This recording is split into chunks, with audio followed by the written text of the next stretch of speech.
Welcome to meeting number 17 of the Standing Committee on Science and Research. The committee is meeting today to study artificial intelligence. I would like to make a few comments for the benefit of witnesses and also the members. Please wait until I recognize you by name before speaking. For those participating by video conference, click on the microphone icon to activate your mic, and please mute yourself when you are not speaking. For those on Zoom, at the bottom of your screen, you can select the appropriate channel for interpretation, either Floor, English, or French. A reminder that all comments should be addressed to the chair. And for this first panel today, I would like to welcome our two witnesses. We are joined by Dr. Diane Guccio, Vice President, Corporate Services and AI Research Center Lead from CGI Inc. And by video conference, we are joined by Angela Adam, Senior Vice President, Sales Marketing and Government Relations, representing E-Structured Data Centers. So both the witnesses will have 5 minutes for their opening remarks, and then we'll get into round of questioning. Welcome here to the committee, and we will start with Dr. Guccio. You can please begin. You will have 5 minutes for your opening remarks. Please go ahead. Thank you, Madam Chair, and esteemed members of the Standing Committee on Science and Research for the opportunity to provide some insights. My name is Diane Guccio. I'm a Vice President at CGI, as well as a co-chair on Canada's Strategic AI Council. The following remarks draw upon my 30 years experience in applied AI research, as well as implementation of data analytics and machine learning, artificial intelligence in both private and public sector. AI research has deep roots in Canada, driven by the early work of Geoffrey Hinton, Joshua Bengio, Richard Sutton, which positioned Canada as a leader in deep learning in the 2010s. The country's major AI institutes, Mila, Vector Institute, and AMI, alongside our industry-funded co-chairs in academic institutions, have placed Canada as a leader in AI research. Your questions today were around fundamental AI research and applied AI research. Fundamental AI research most recently has focused on improving performance, making systems faster as well as more efficient, better at complex reasoning, and a lot of focus has gone into memory-driven architectures and multi-model systems to handle more sophisticated tasks and workflows. Applied AI research has progressed to better analyze and generate data, text, and images, which enable personalized services, better decision-making, leveraging evidence, and more intelligent automation and efficiency.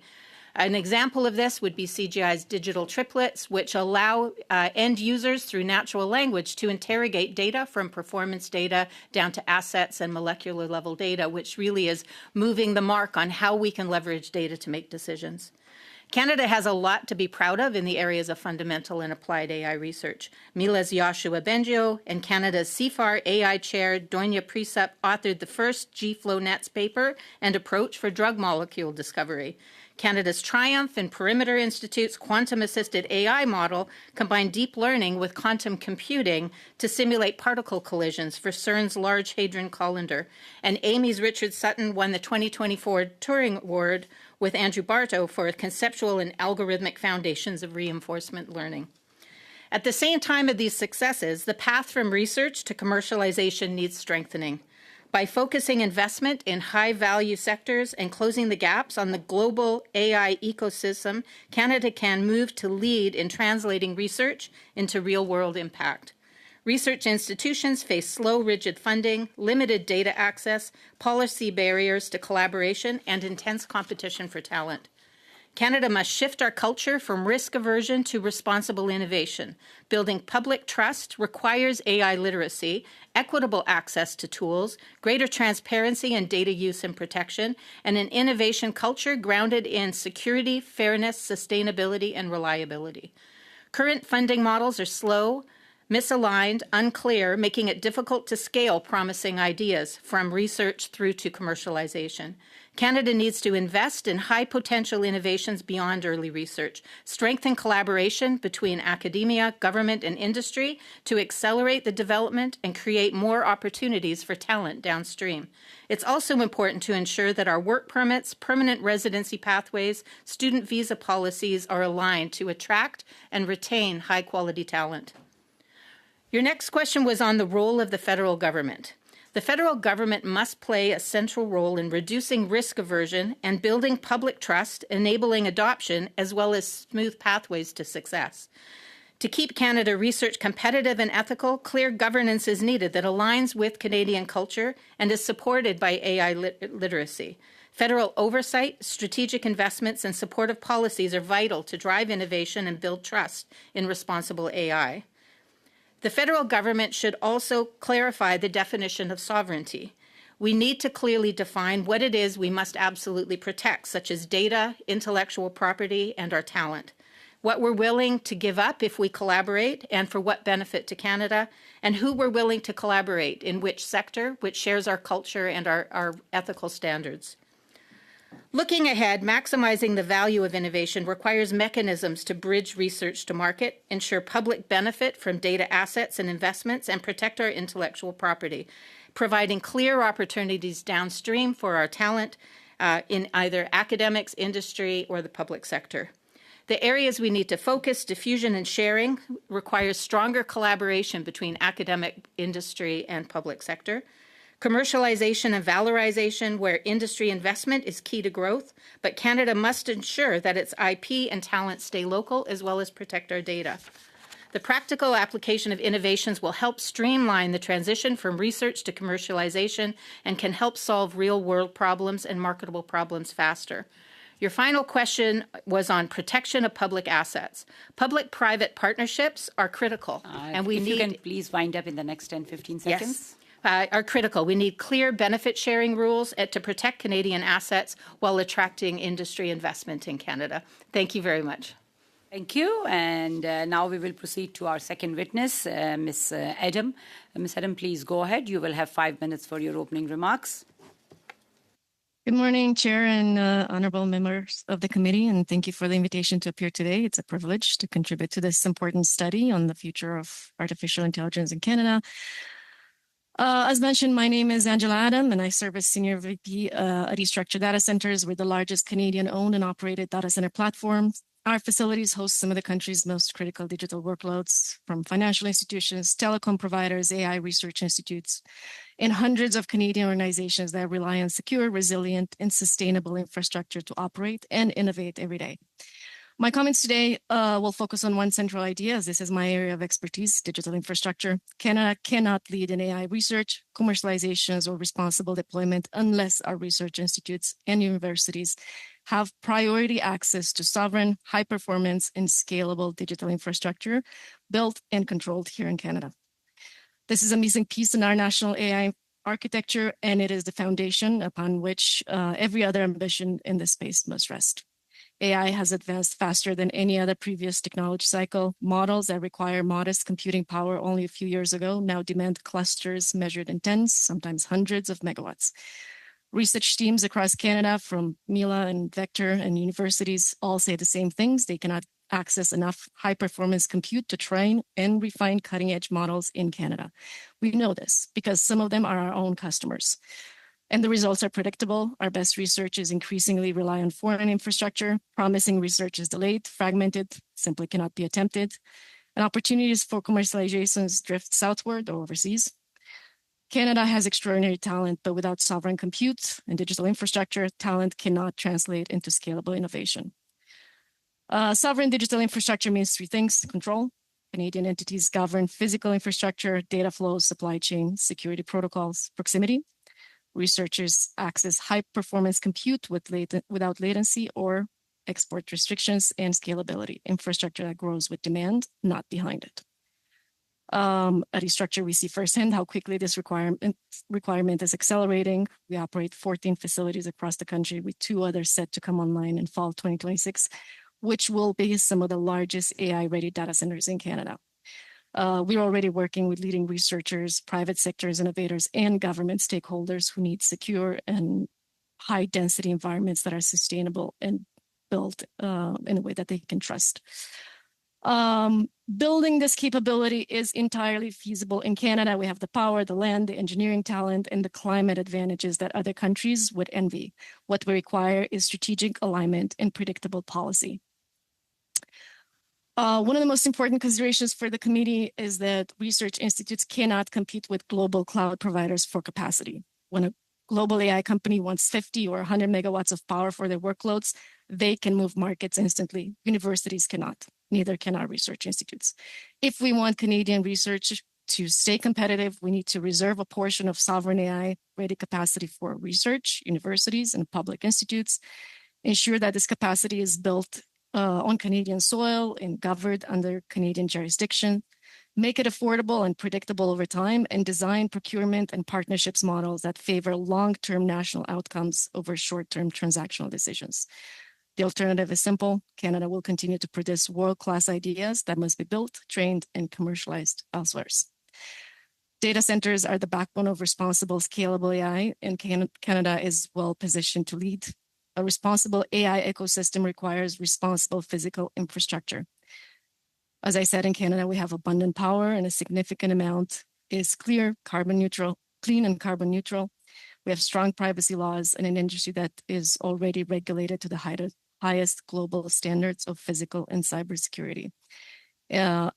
A sovereign data center footprint would enable secure model training and storage under Canadian jurisdiction, controlled access for sensitive research, defense use case, public sector AI, an infrastructure that can grow rapidly without compromising reliability.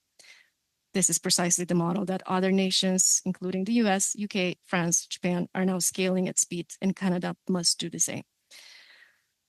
In closing, we must forge a pathway forward through partnership, clarity, and national coordination. The federal government has a critical role in setting direction, reducing fragmentation, and ensuring that digital infrastructure investments align with Canada's long-term interest. Three immediate opportunities stand out: create a coordinated national strategy for sovereign digital infrastructure with clear targets, timelines, and governance. Establish a dedicated, protected capacity for research institutes, enabling them to compete globally. Partner with Canadian-owned data center operators, cloud providers, system integrators who can deliver this infrastructure quickly, at scale, and within our national regulatory and security frameworks. We've already made this proposal to the Major Projects Office. This approach does not compete with private innovation, it accelerates it.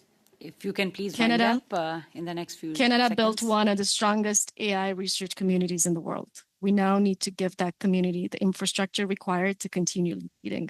If we fail to invest in sovereign, scalable, AI-ready digital infrastructure, we risk losing the next decade of innovation, not because of talent or ideas, but simply because of infrastructure.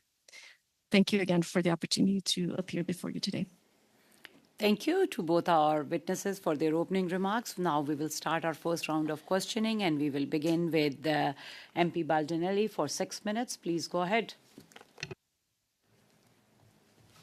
Good morning, everyone, and it's a pleasure to have you, and thank you to the witnesses for being here this morning. To Ms. Goutou, I mean, in your comments, you had talked about 30 years of experience, AI research, deep roots in Canada. It almost goes similar to what we've learned in previous studies. I mean, we're funding the research. We have the talent in Canada, yet it's that supporting the ecosystem, the Canadian ecosystem to grow and flourish. And so we have some concerns in that area, and work needs to be done in that area. Ms. Adams, you had talked to that as well. Specifically that notion of sovereign. Ms. Adams, you talked about 14 facilities that you have in Canada. Congratulations on that. That's a Canadian success story as we get into this field. In December 2024, the federal government announced it was giving Cohere $240 million as part of the Canadian Sovereign AI Compute Strategy. They, in fact, signed an MOU with them this August. So what was your reaction when you found out one of Cohere's strategic partners benefiting from Canadian taxpayers was an American company and not Canadian? Right. Well, thank you for the question. Obviously, that could have been executed, that the MOU could have been executed with a data center and compute provider from Canada, but it wasn't the case.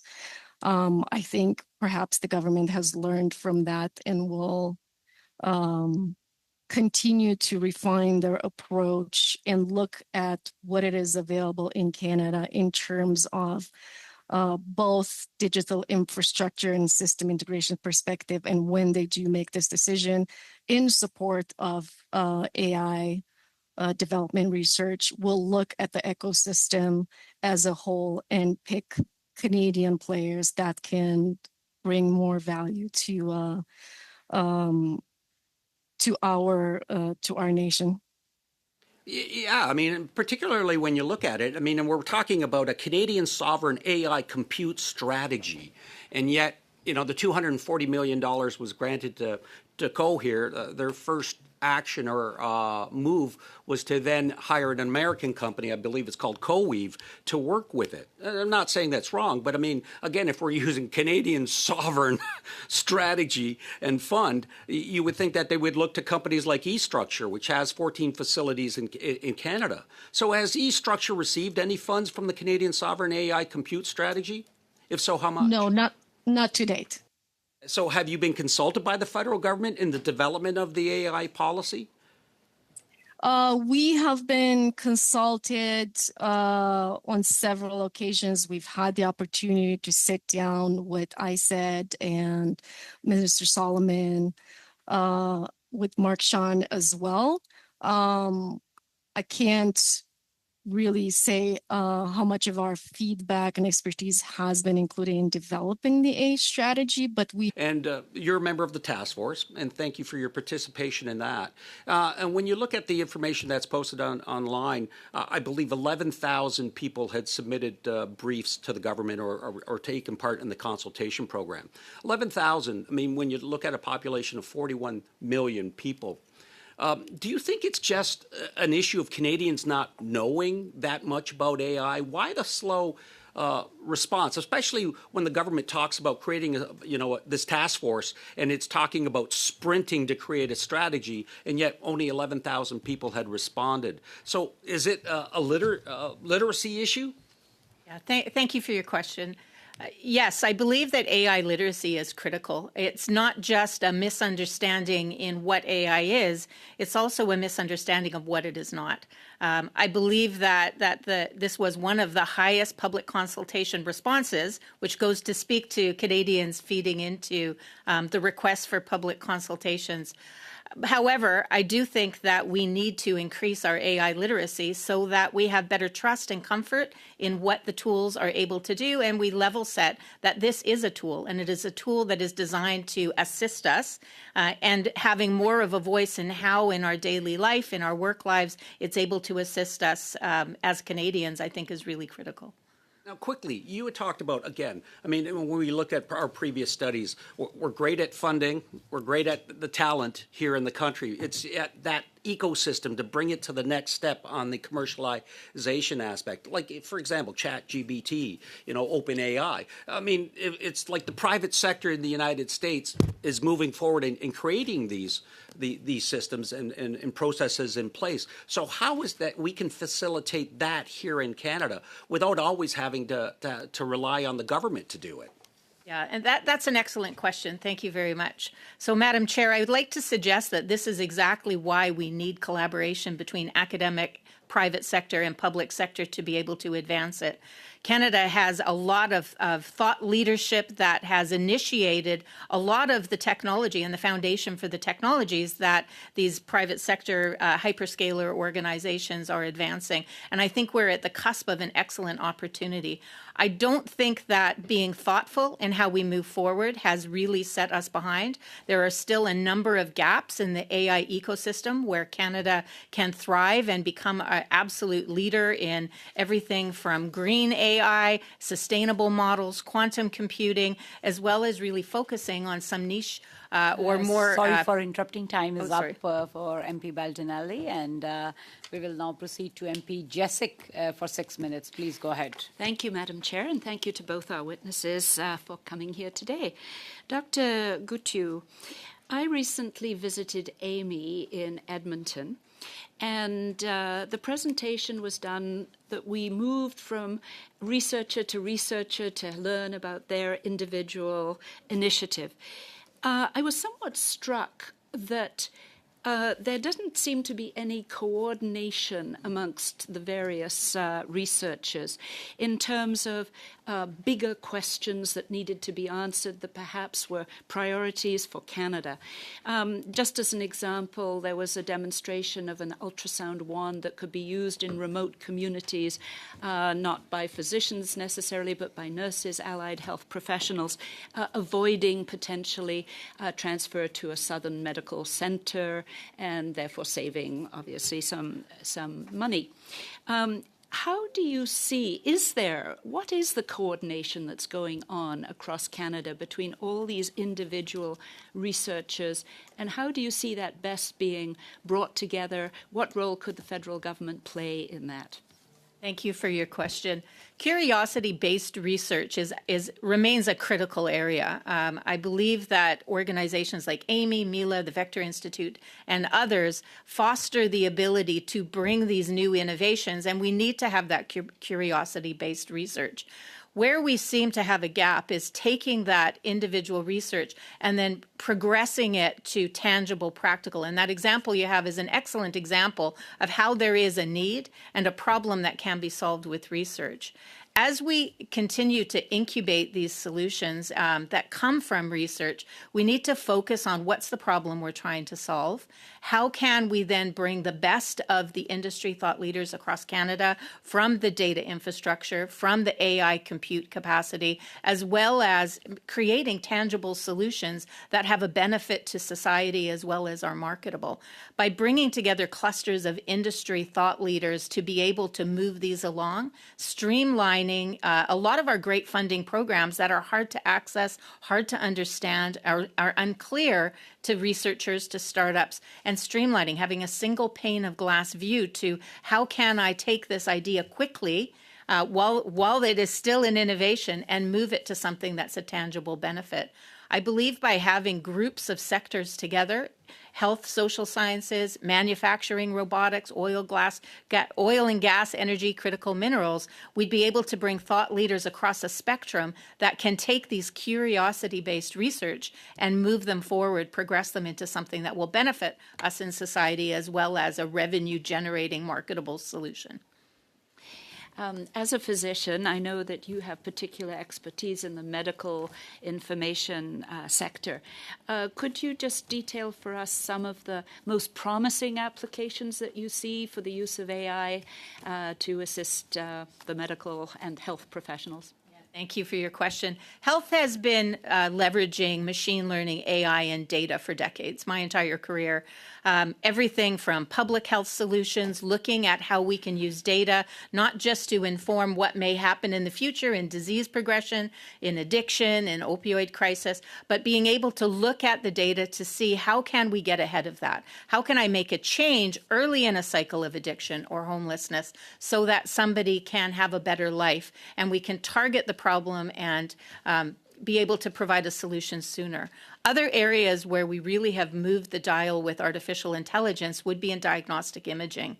You know, artificial intelligence is a fantastic tool to see things that are very hard to see with the human eye. We're already working with Helsinki University Hospital and others on being able to detect early brain bleeds that are almost always fatal if not caught early. Being able to reduce the screening ages for cancers because we can see minute changes earlier.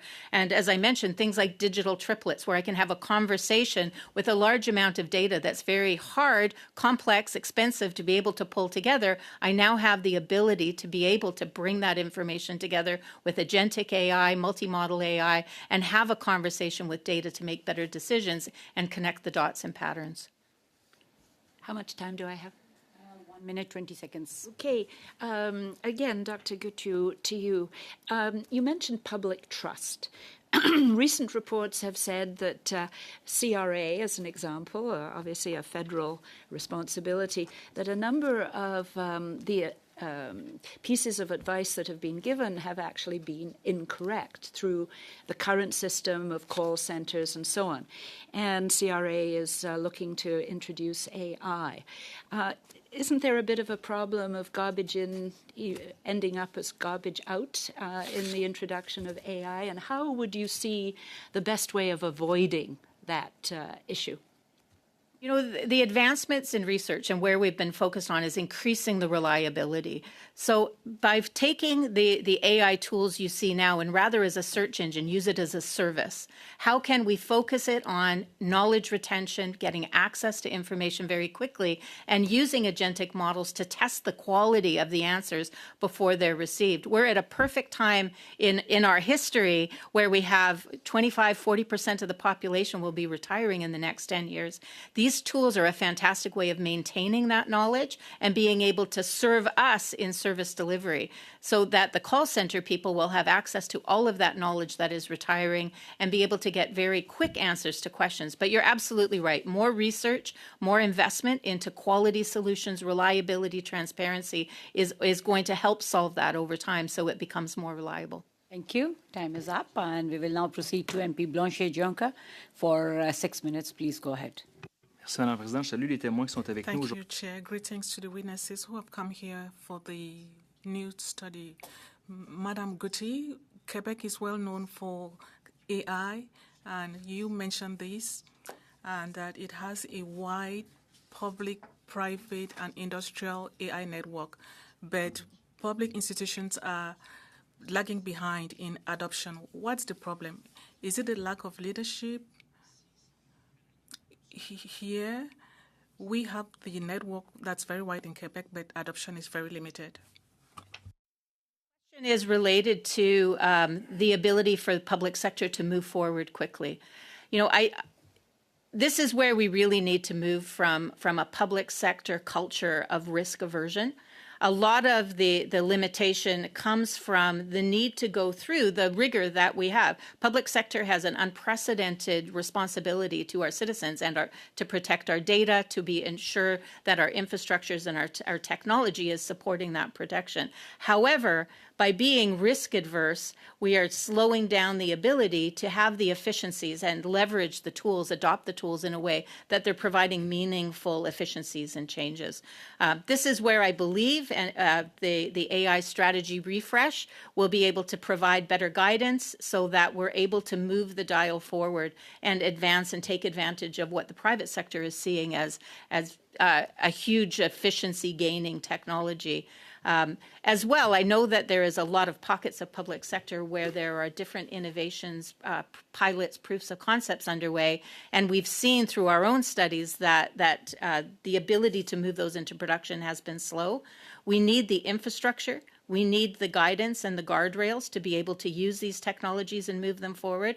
And this is a perfect role for the federal government to provide that guidance that will let the provincial governments and the different ministries know how they can use these technologies safely to get the same gains as the private sector. Merci, Madame Gauthier. Je vais poursuivre pour ma deuxième question. À CGI, vous travaillez sur Thank you. You're working on the real integration of AI in operations, not only in research. From your point of view, is Canada investing a lot in university research, but not enough in industrial integration, experimental development, and assisting companies, particularly small and medium-sized enterprises? So, Madam Chair, the question is related to are we investing more in research and not so much in industry and business being able to use this technology? I believe we have a good investment and a plan for investment so that we have a more fair spread across industry. But the collaboration between public sector, private sector, and academic is critical. It'd be short-sighted not to be able to work together to be able to advance and accelerate ourselves as leaders. So having a more even and more aligned investment strategy. For example, public sector, the supercluster funding is not available to them. In private sector, there's a number of funding that is available, that is again very slow to move and unclear how to get access to. Conversations I had during the task force with small and medium businesses indicated that sometimes they were stumbling across funding opportunities rather than having a clear path. So aligning and streamlining access to funding based on marketable solutions that are going to advance us, public, private sector, to make Canada a real leader in this area is absolutely critical. Merci pour votre réponse assez complète. Ma Thank you prochaine. for your very comprehensive answer. Now, intellectual property. Most of the research funded by the federal government produces intellectual property that very often is bought over by foreign actors, unfortunately. From your point of view, what should the federal government do to make sure that intellectual property generated in Quebec or Canada remains here and it's not captured by other countries or multinationals? So the question related to intellectual property goes hand in hand with my statement on a need to clearly define what we mean by sovereignty. We need, Canada is not a large country. We need to be able to collaborate to accelerate. However, we need to do it thoughtfully, and we need to define, first of all, what we will absolutely protect, what remains in Canada and will not be shared. Intellectual property is on that list. Ideation and our investments in research through to marketable solutions need to be protected. So when we are working and collaborating with partners, we need to decide who we are willing to collaborate with and who makes the most sense. And as we're working on these collaborative opportunities, we need to make it very clear that Canada will retain our intellectual property, as well as have opportunities for talent that we're bringing into the country, as well as our own talent of Canadians, making sure that it's a place that you want to work. Canada is a very attractive place. People want to come here in their research capacity, and they want to stay, and we're limiting the ability to stay through our permanent residency and other opportunities or time-limited work permits. So all of these, our intellectual property is not just the tool, it's also the people. Madame Gauthier, vous travaillez avec des clients publics, privés, gouvernementaux. Selon vous, est-ce que le Canada You dépend work trop with many public and private sector workers. Do you think that we depend a lot on foreign multinationals like Google, Amazon, and so on? Do you think this undermines the security of our data? Related to our partnering with organizations that are not Canadian, such as Google and Microsoft and others. Again, I don't think it's practical, and it may be short-sighted to think that we can immediately 100% advance ourselves without having partnerships and collaboration with organizations that have advanced it. However, again, we need to define what it is we're going to protect. We need to ensure, if we are working with Google and Microsoft in Canada, that they are hiring Canadian staff, that they are using the tools to enable and advance Canadian talent within those organizations. And it becomes part of defining what we mean by sovereignty and who we are best willing to partner with that's going to preserve our culture, our intellectual property, our data, and our talent.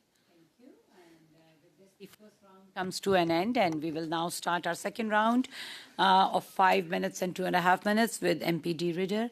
Please go ahead. You will have 5 minutes. Thank you. Thank you to everyone coming today. My question will be for you, Ms. Adam. We constantly hear about massive U.S. players such as CoreWeave, Microsoft, and Amazon receiving Canadian incentives or securing large blocks of Canadian power, while Canadian-owned providers compete for the same constrained grid. In your dealings with federal programs, are Canadian-owned data center operators getting equitable access to power, land, and investment incentives compared to foreign hyperscalers? Are we effectively subsidizing our future competitors?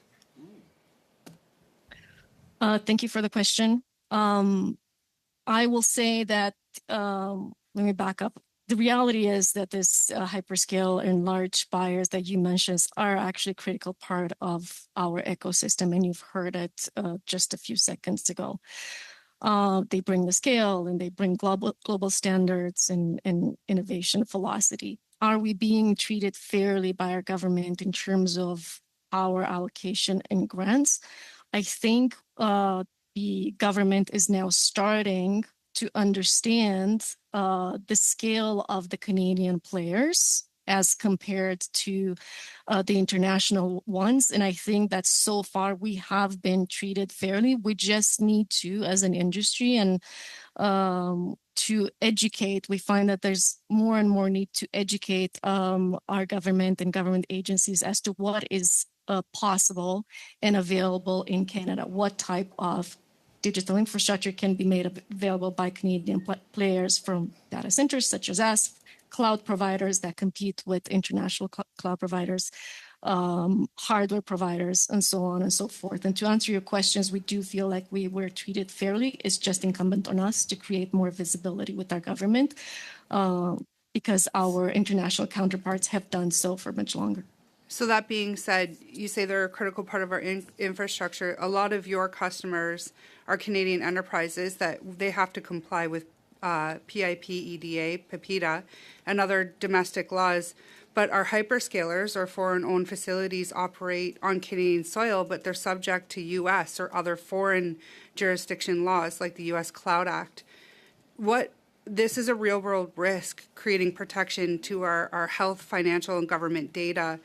And what concrete mechanisms should our government put in place to ensure our data sovereignty is kept on Canadian soil and our Canadian data centers, so that there's no risk to our data when you say that these players are critical to our infrastructure? Right. So what this means is we need to focus on our sovereign ambitions on access boundaries. Who holds the encryption keys? Who decides where the data flows? And who can turn things off if needed? It means that having Canadian-sided and our credible infrastructure that can support those workloads here on our own terms. So we need to focus on establishing access boundaries. And in practice, what that could look like would be a hybrid model where domestic platforms like ours work hand in hand with hyperscalers on their frameworks that embed Canadian governance, cryptographic controls, and also create some local value. That there's a current comprehensive plan in place for AI sovereignty? I don't believe that there's a full-fledged comprehensive plan. We are still trying to define it. We're still trying to define what sovereign means. So there's $900 million in this budget for large-scale sovereign public AI infrastructure. And with that, there's no plan. We have faith that our government, after the 30-day task, will come out with a clear path forward and framework that we can work with. How much time do I have left? 45 seconds. Okay, I'll just thank everybody for coming today. Thank you. Thank you. And now we will proceed to MP Rana for 5 minutes. Please go ahead, MP Rana. Thank you. Thank you, Madam Chair, and thank you both witnesses for being here with us on Monday morning. My question is to you, Dr. Gutu.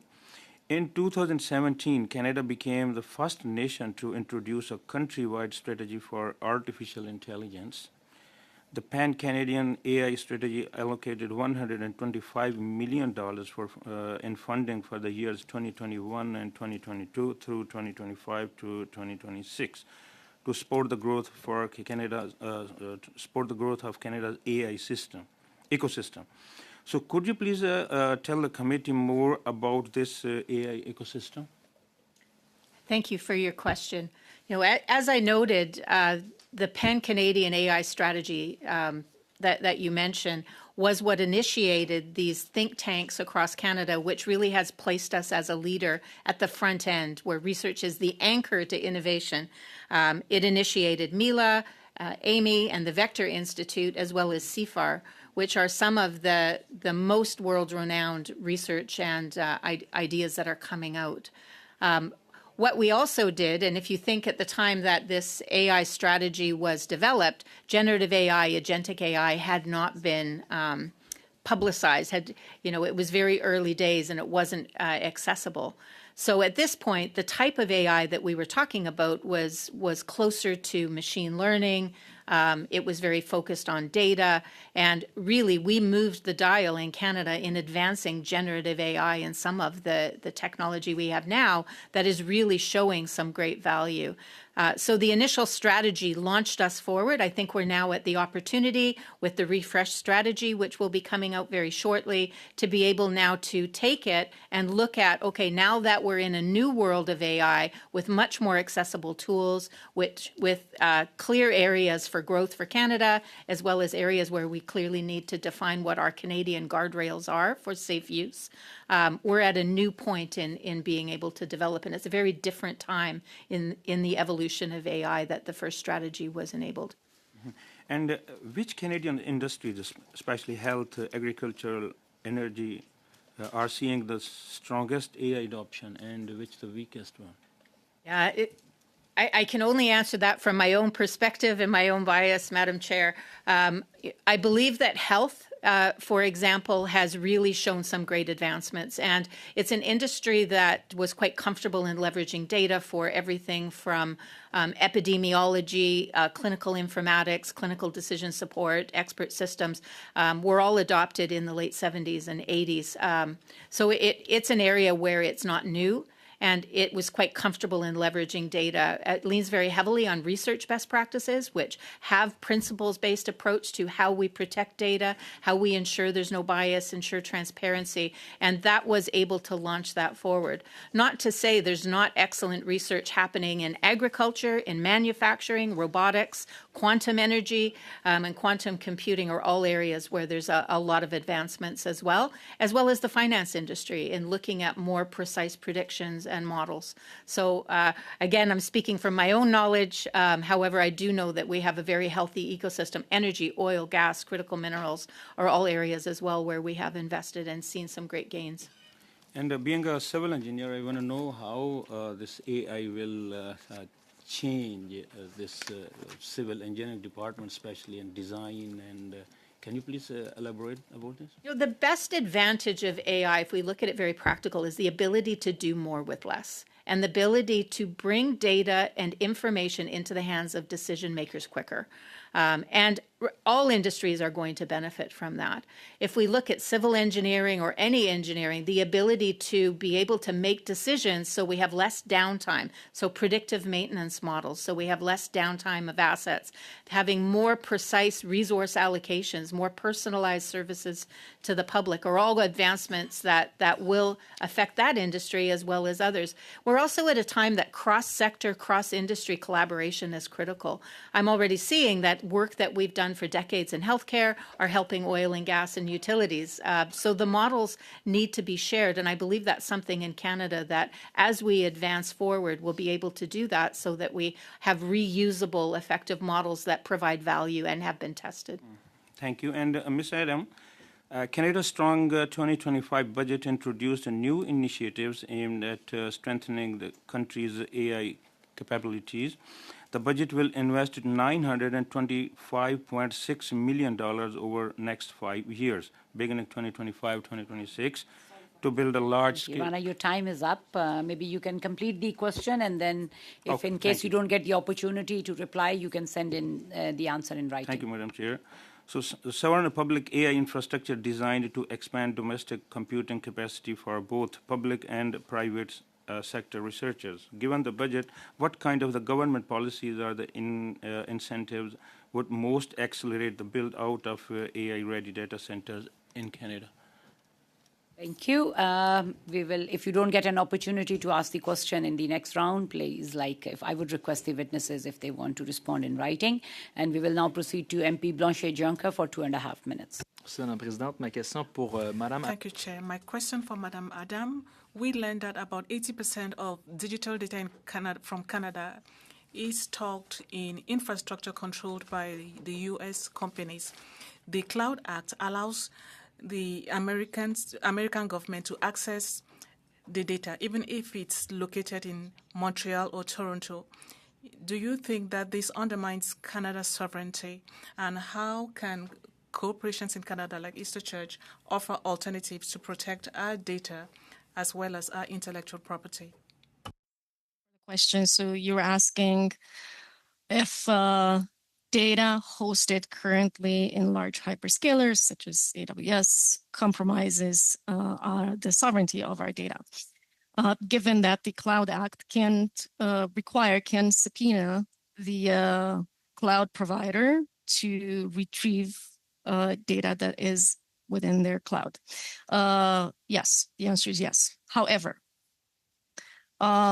there are frameworks that can be put in place by our government to make sure that we have the key. When that subpoena comes through, we need to be able to decide whether we release the data or not. The decision has to sit on this side, on the Canadian side, right? So there's different ways in which you can do it. Obviously, as a data center provider, we host the infrastructure of our customers. We don't own this server infrastructure. It is our customer, be it a Canadian customer or an international customer, bringing their own servers and hosting them within our facilities. What we provide is the very basic ground level, meaning the sovereign facility built on Canadian soil, right? Madame, So that this is the very basic of it. Madame, Yes. je dois poursuivre pour ma prochaine question. My next question, Ms. Adam. Quebec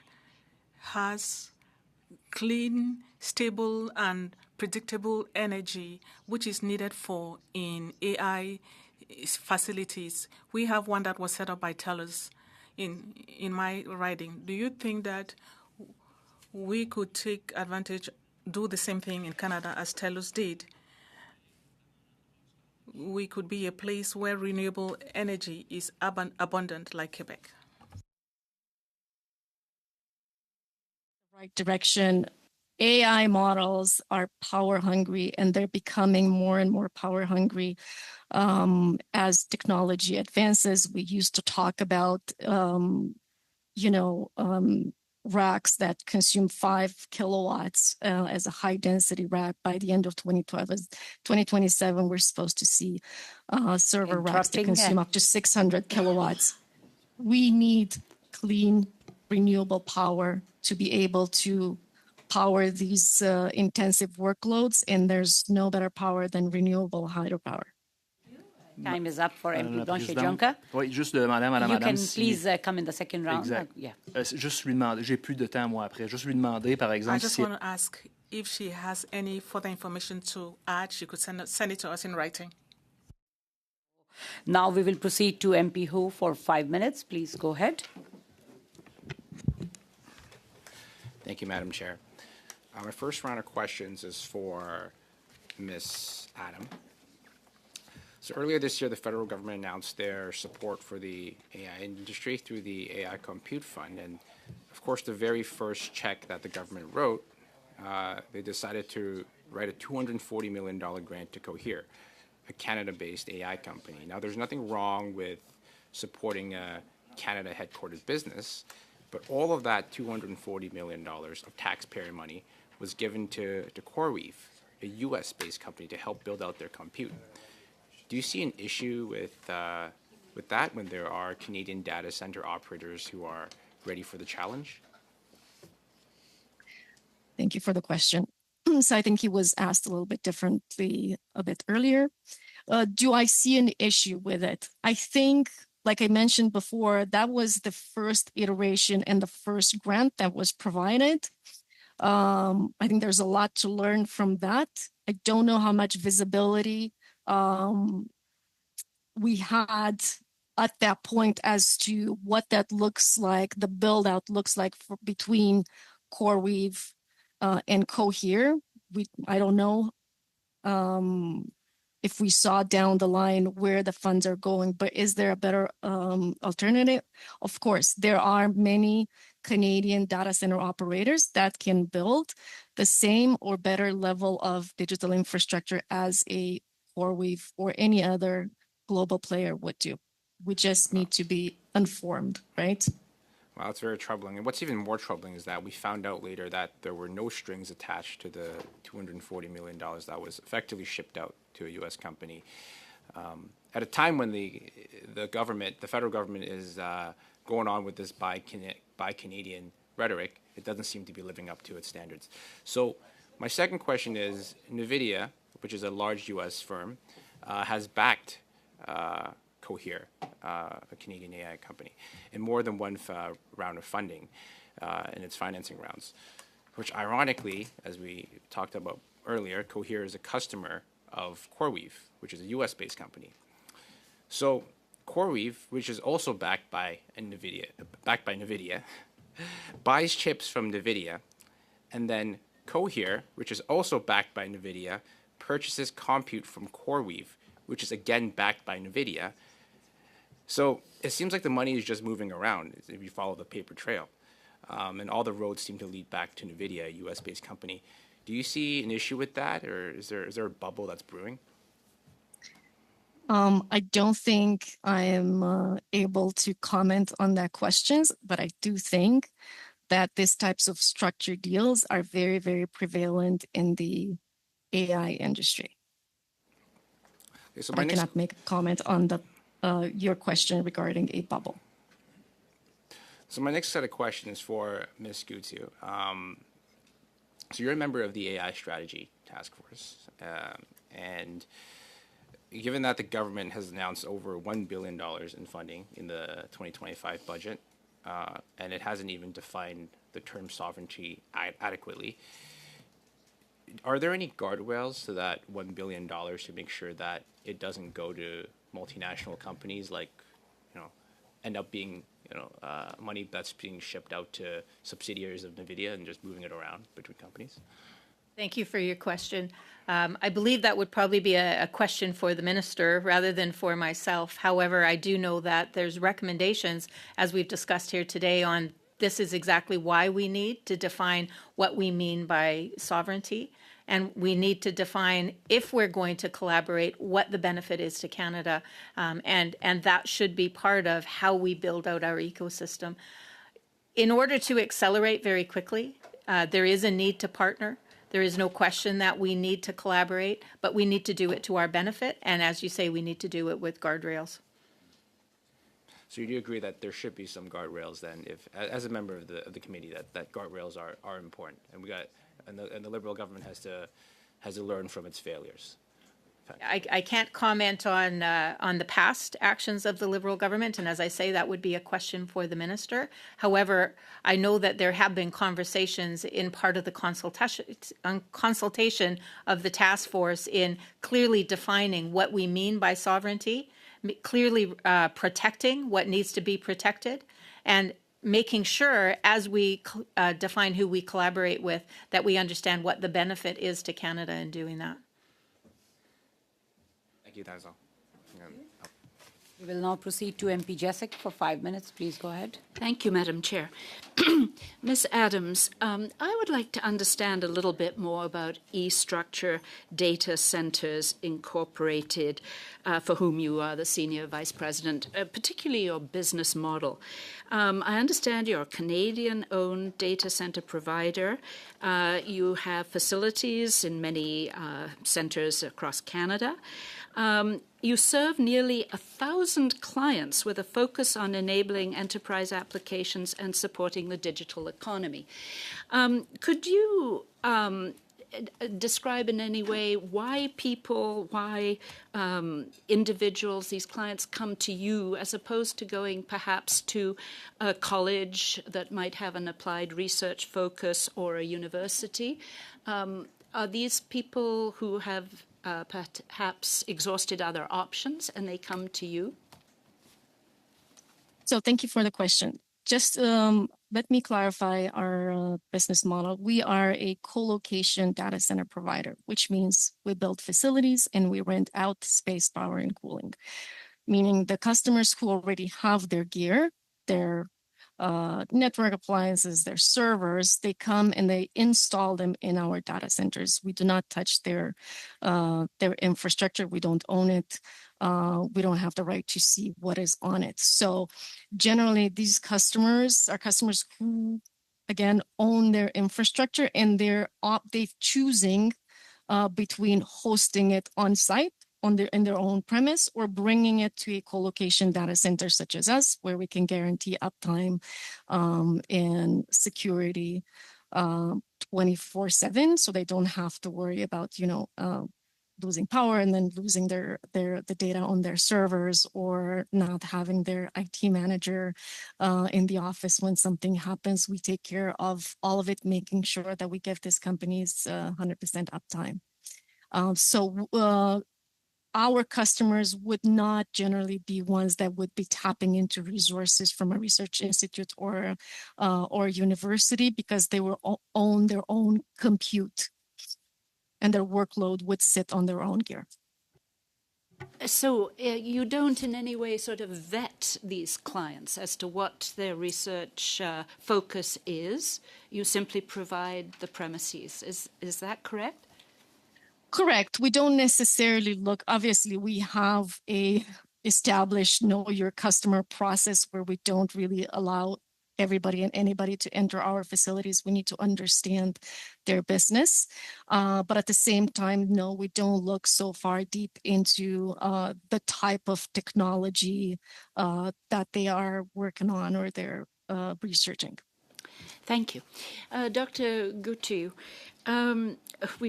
you've had an opportunity to express your opinion around sovereignty on a number of occasions.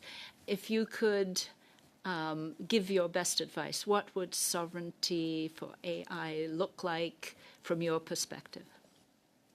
I thank you for your question. I think to answer it, what we need is clarity. You know, the lack of definition or clarity on what we mean by sovereign is causing confusion, as we've seen here in the conversations today. And it's critical that we define it. In my mind, it's, you know, there are things that we must protect as Canadians: our culture, our data, our IP. If we're investing in research, how that comes into fruition and to become a marketable solution, that needs to be protected and retained as a Canadian IP. And the same goes for talent. There's a lot of very high salaries being offered outside of Canada. However, people want to stay in Canada for the culture. So we need to make sure that we set up an ecosystem that allows us to retain our talent, that allow people to stay in Canada and not be lured by larger salaries elsewhere, because we don't want to leave Canada. So in answering your question related to sovereignty, we need to very clearly define what it is we need to protect. And I think that's something that is, you know, can probably be settled fairly easy. We need to decide if we are going to collaborate then for the things that we don't have, that we need assistance with, where we want to leverage the best outside of Canada to be able to advance ourselves. We need to set that up in a way that the framework is very clear, that we understand what the benefit is to ourselves and that there's a benefit for the partner investing in Canada. We've seen some fantastic investments that have grown Canadian talent within Canada with the assistance of industry from outside of Canada. And that's really where I believe we need to focus on, you know, how can we attract people to do business in Canada? How can we attract our own talent to stay in Canada and to move into this high-tech industry? And then understanding how our jobs are going to look like in the future. Where do we have gaps and where can we attract those from elsewhere? Thank you. Time is up. And with that, I want to thank both the witnesses for their important testimonies towards this new study we have started today. And if there were any questions you were not able to respond, you can please always send in written answers, and we will circulate it to the members so that we take into consideration while drafting the report. And thank you once again. And with that, this panel comes to an end, and we will suspend the meeting for a few minutes so that we can have the witnesses for the second panel join us. So thank you once again, and the meeting is suspended.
order.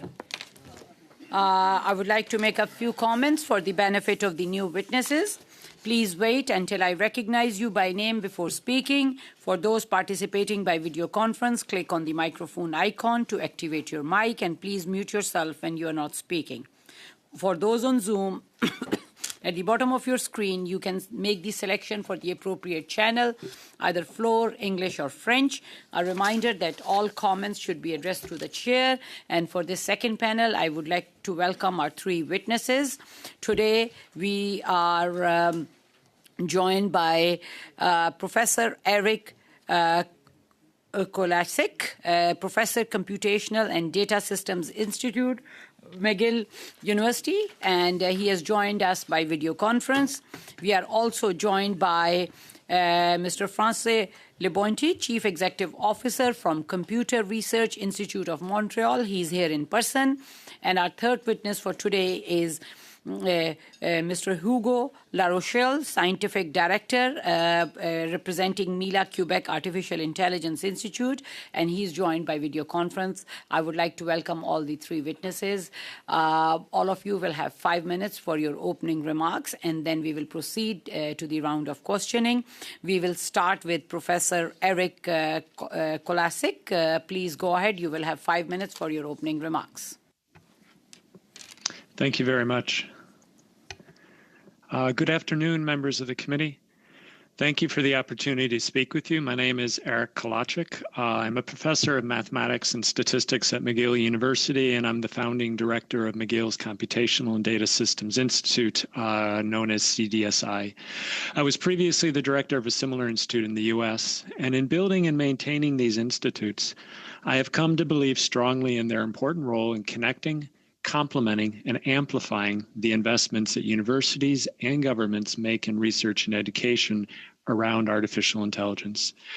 University-based institutes continue to foster and enable an agile ecosystem for Canadian AI by supporting cross-disciplinary research collaboration and a talent pipeline that today is very much in transition. Conventional academic structures have evolved often into disciplinary silos that often unintentionally inhibit interdisciplinary collaboration. Data-driven research, such as AI, has cross-cutting implications that ignore these artificial partitions. Institutes like CDSI address the challenge of communicating across disciplines by intentionally and strategically breaking down silos and bridging divides. Within the university, they create space for developing shared understandings for fundamental questions and applications while providing seed funding to actively develop solutions. Externally, they provide a clear point of contact for industry partners, government bodies, and community organizations seeking to engage academic expertise and the robust university talent pipeline. Canada's investments in university-based institutes are vital for their continuing to promote interdisciplinary collaboration within academic institutions and with external partners.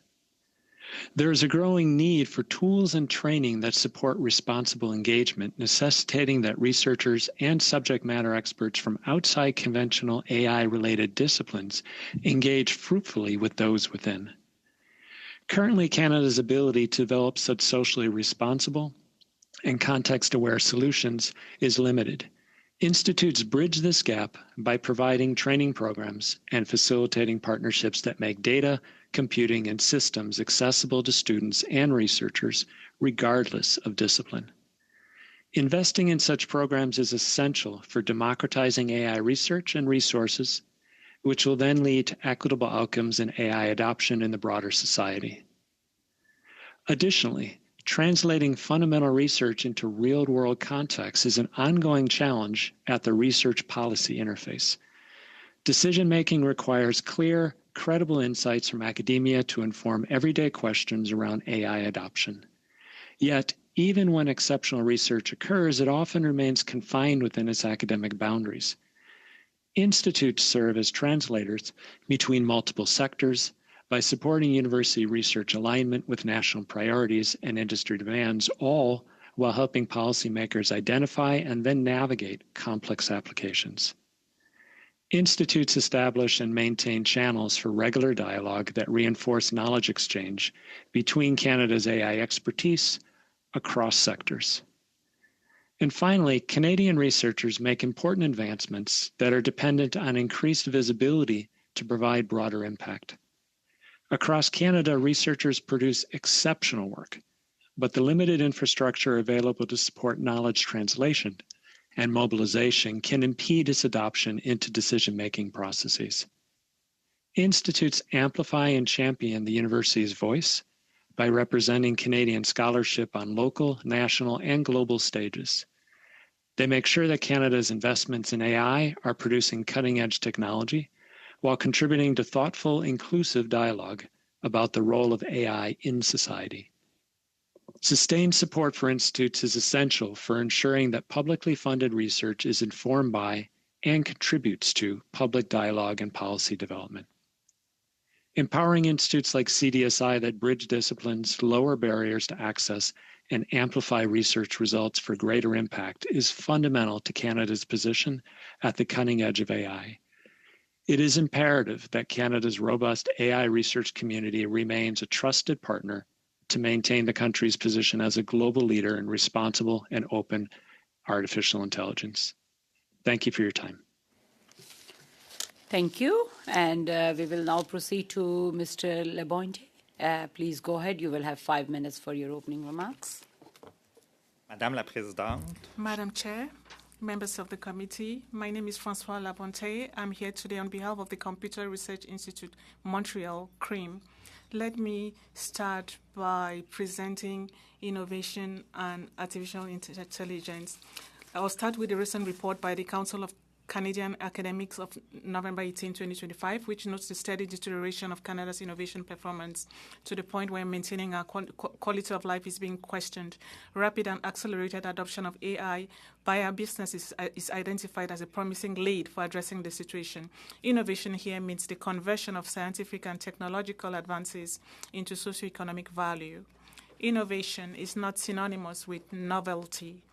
Innovation represents the culmination of a rigorous and systematic industrialization process, which validates the performance, reliability, and viability of a potential new product or process in real-life context.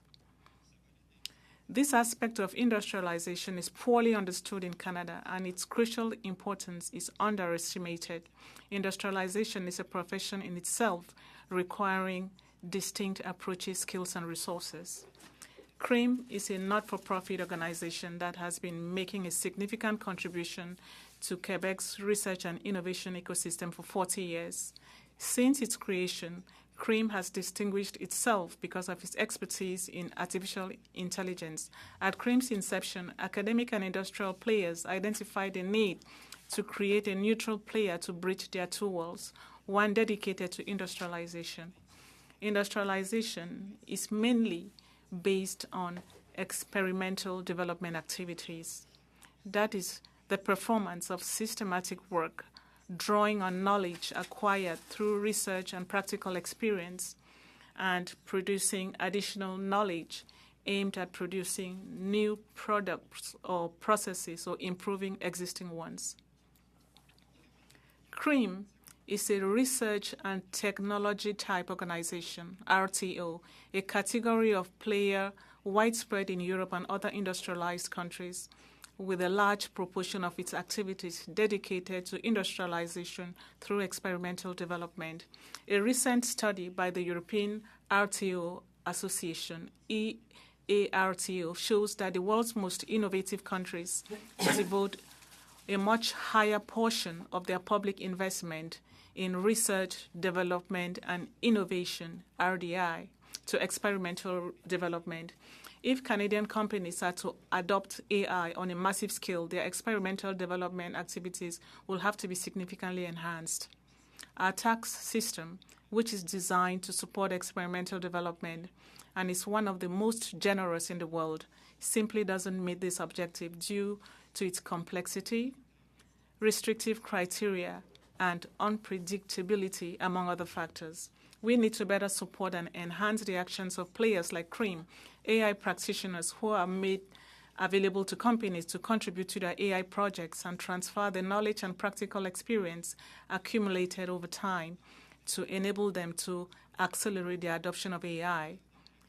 A hands-on player that reaches a vast number of companies, CREAM is well attuned to the diverse and evolving needs of businesses, particularly SMEs, including the following very concrete, I'll give you very concrete examples during question period. Industrialization activities are generally well mastered by large companies, but much more difficult to reach for a large proportion of Canadian companies, most of which are SMEs. The state must provide more than financial support at this phase. It must support a critical mass of players in this field. This must become a priority for all governments, including the Government of Canada, if we are to ensure the success of our businesses. In its report, the Council of Canadian Academies calls for action, suggesting radical changes to strategies implemented in the past. We propose putting forward measures that are down-to-earth, pragmatic, in line with proven business needs, and focused on wealth creation. Canada must put in place a coherent governmental action in line with what the best in the world are doing in innovation. RTO-type players such as CREAM are ideally suited to support companies in the adoption of AI. And to be fully effective, RTOs must also count on the support of their governments. In Canada, many forces are already at work, and we have all the tools we need to succeed. It's all about coordinating the actions of the various players and give them the means to carry out the missions entrusted to them. This is an essential pillar. Thank you. Merci, Monsieur Labonte. Mr. LaRochelle, please go ahead. You will have 5 minutes for your opening remarks. Merci. Madame la Présidente. Thank you, Madam Chair, members of the committee. Thank you for inviting me to appear today as part of this very important study. Director of MILA, the Quebec Artificial Intelligence Institute, headquartered in Montreal. MILA is the world's largest academic deep learning research center, a community of over 1,500 strong researchers, bringing together researchers and experts dedicated to the scientific excellence and responsible development of AI. Before I begin my remarks, I wanted to mention that I'm appearing virtually today as I'm in the beautiful Banff, Alberta, speaking at a CFAR workshop, part of the program that was set up by Dr. Jeffrey Hinton over 20 years ago, and that supported Canada's critical AI research early on. So it's fitting for me to make these remarks right near as we continue discuss how to continue to ensure our ecosystem thriving. I also want to offer a bit of context about my background and how aligns with MILA's broader perspective. At my core, I'm a professor and a researcher driven by the pursuit of new frontiers and discoveries in AI. At the same time, I maintain a deep interest in industry and the real-world adoption of AI technologies. Before joining MILA, my company WetLab was acquired by Twitter, and I later went on to lead Google DeepMind's Montreal lab. These experiences have given me a unique vantage point on the direct path from scientific breakthroughs to industry impact and on what it takes for Research Institute to continually strengthen this pipeline. So thank you for creating this opportunity to contribute. Je tiens d'abord à saluer le leadership du gouvernement fédéral. Let me commend the federal government's leadership to date. MILA welcomes the government of Canada's continued investment in Budget 2025 to strengthen the country's leadership in AI with a strong focus on research excellence, talent development, and computing infrastructure, all of which are fundamental pillars of Canada's AI ecosystem. We particularly welcome the $1 billion investment in the Accelerated Research Chairs Initiative, which has the potential to attract transformative talent to Canada in a variety of fields.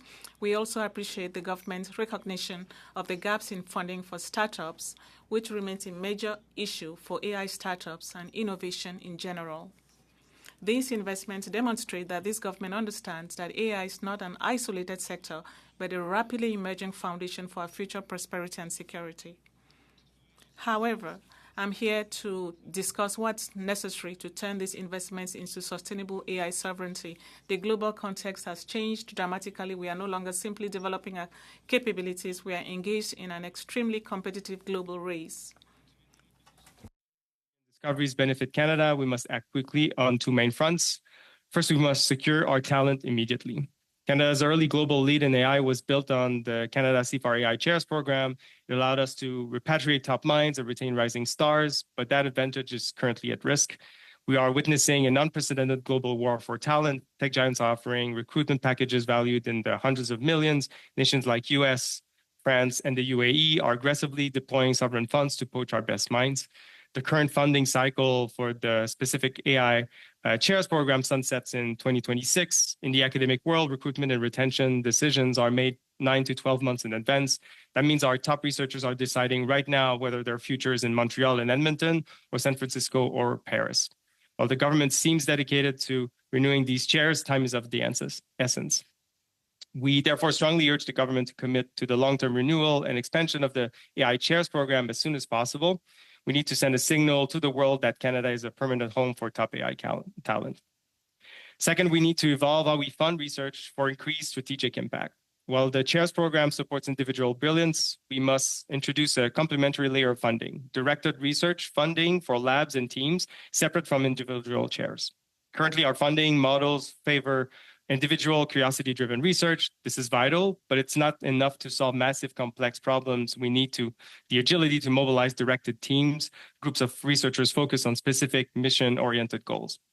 Establishing this funding mechanism for directed teams would allow us to achieve two critical objectives simultaneously.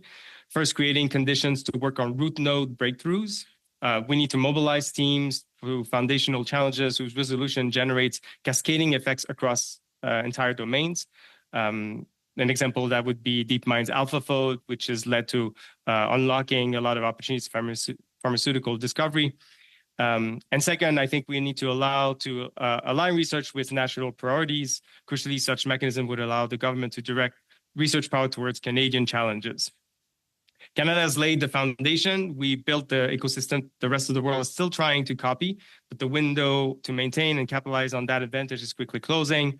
By renewing our commitment to talent, introducing directed funding for mission-oriented research teams, and fixing the early-stage commercialization gap, we can ensure that we do not just produce breakthrough research, but convert it into industry and societal benefit.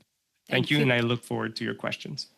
Thank you. Thanks to all the witnesses for their opening remarks. And now we will start our first round of questioning with MPD Reader for 6 minutes. Please go ahead. You will have 6 minutes for your round of questioning. Thank you. Thank you, everybody, for coming today. My question is going to be for you, Hugo. So today, we've heard over and over that we don't even have a definition of what Canadian sovereignty means for AI and innovation in this current government. So we have no definition on what to protect and no definition on what we want to retain, both with our innovation and our talent. But the money seems to be flowing. There's already hundreds of millions of dollars being spent. It seems to me like this government is running with their eyes closed. I'm going to ask you, do you believe that there are guardrails or plans in place to ensure that the almost $1.3 billion for innovation funding goes to tech companies in Kitchener, for example, to retain our innovation and talent, instead of it leaving to foreign entities that's taking our innovation and talent? I'm not aware of exactly the plan on how that money will be spent, but I think there are a lot of general ideas that would probably be recognized. One of them being having compute infrastructure that we more fully control for certain areas. And I think I mentioned the importance of talent. I think this is where everything starts. And I think that is one way in which we do play a big role in terms of having a strategy for our sovereignty, that just making sure that we are training here the future workers of our digital economy that will be highly based on AI. So those two seem like important components, but I'm sure, this ecosystem is rich. There's a number of perspectives that might inform what exactly we mean by this. But those would be two key ones that certainly I would advocate for. In your experience, how much infrastructure do we currently control? A lot of I can largely speak in terms of the research that is being done at Mila and within our walls by our professors and our students. And we do have a good amount of infrastructure that is locally based. Some of it is based at Université Laval in Quebec City. Some of it we have in Montreal. Sometimes also our researchers and students will use some of the cloud providers for some of their compute. Depends a lot on their needs and what they're trying to achieve. And I would say just generally speaking, that does make sense to me, that depending on the specific needs and what you're trying to achieve and its context, then sometimes you want something that's local, sometimes something that's in the cloud will be sufficient. So it depends a lot. I've noticed too, we have amazing talent coming out of Kitchener Center, but the thing is we educate very well where I'm from, but everybody seems to be leaving and going to Silicon Valley. What can the government put in place to ensure that we retain our talent, especially in tech centers like Kitchener Center? Yeah, thank you for the question. I think it's a great question, and I think about it a lot. I think a lot about, especially from the point of view of the students that we're training, and making sure they have opportunities at the level of their talent. So if they're looking for an academic career as a professor, I think this is where the CFA Chair program is one key element. This is why I emphasized this in my remarks. So just making sure that as academics, as scientists, we really make sure to provide them the opportunity at the level of their expertise. I think for those who might be more interested in applying AI and building tools that are used by people, making sure that we're equipping them with the tools to start their own company, for instance. I think this is something at Mila we're thinking a lot about these days. We have this idea of a venture scientist program that we're currently building, which as the scientific director, my hope is that this program will make sure that our students, some of them might decide to go in at universities and such, but some of them might be interested in potentially building something from scratch and building a company. I just want this program to ensure that those who decide not to do that, not to build a startup, it's not because they didn't feel they weren't equipped to understand how to do this kind of work and approach this kind of challenge. So I would double down on that as well.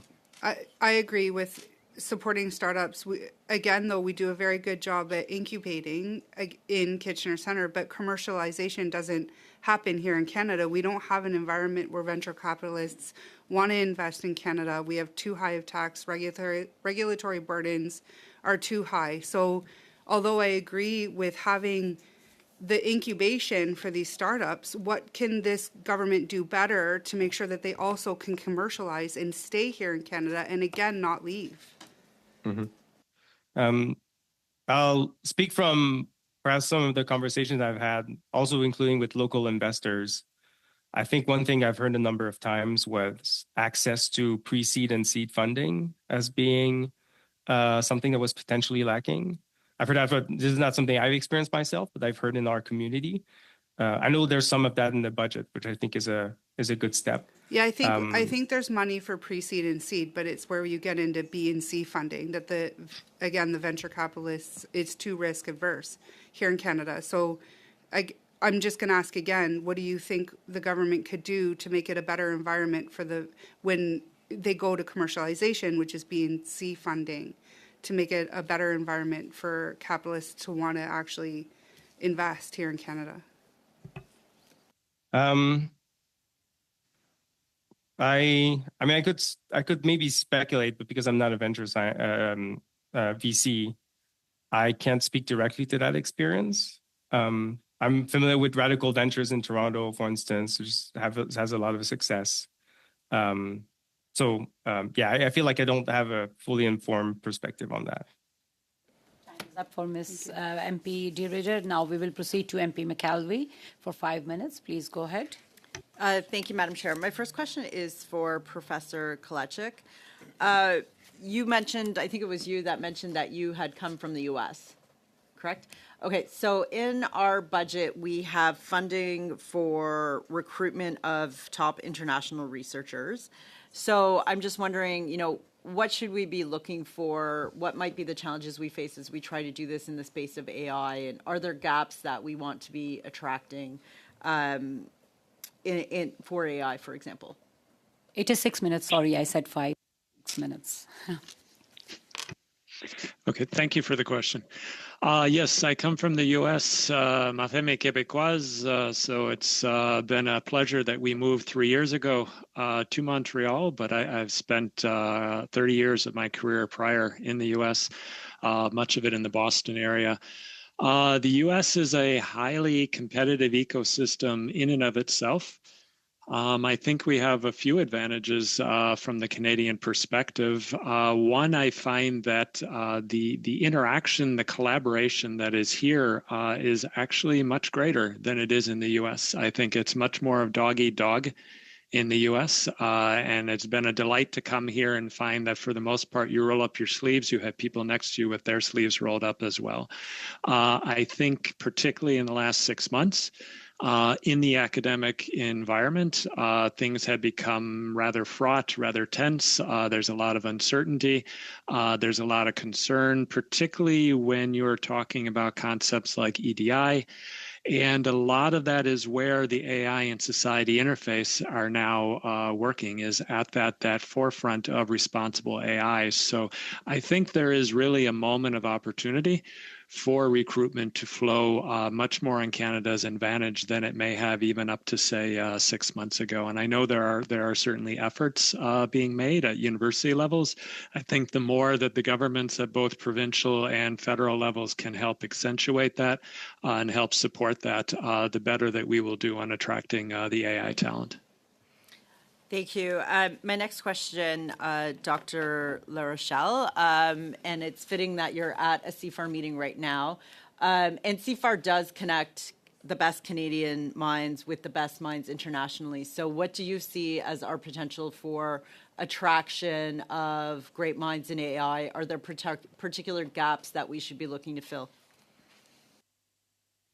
Yeah, thank you for the question. I think it's a great idea to try to leverage that network. Indeed, once this through funding like that and these specialized chairs, I think we can easily leverage both the fact that we have personal connections with some academics that are stellar and recognized around the world, and make them comfortable and understand that we have a really collaborative ecosystem, like Eric mentioned. I think this is something that really stands out, generally speaking, when we speak of our ecosystem of research.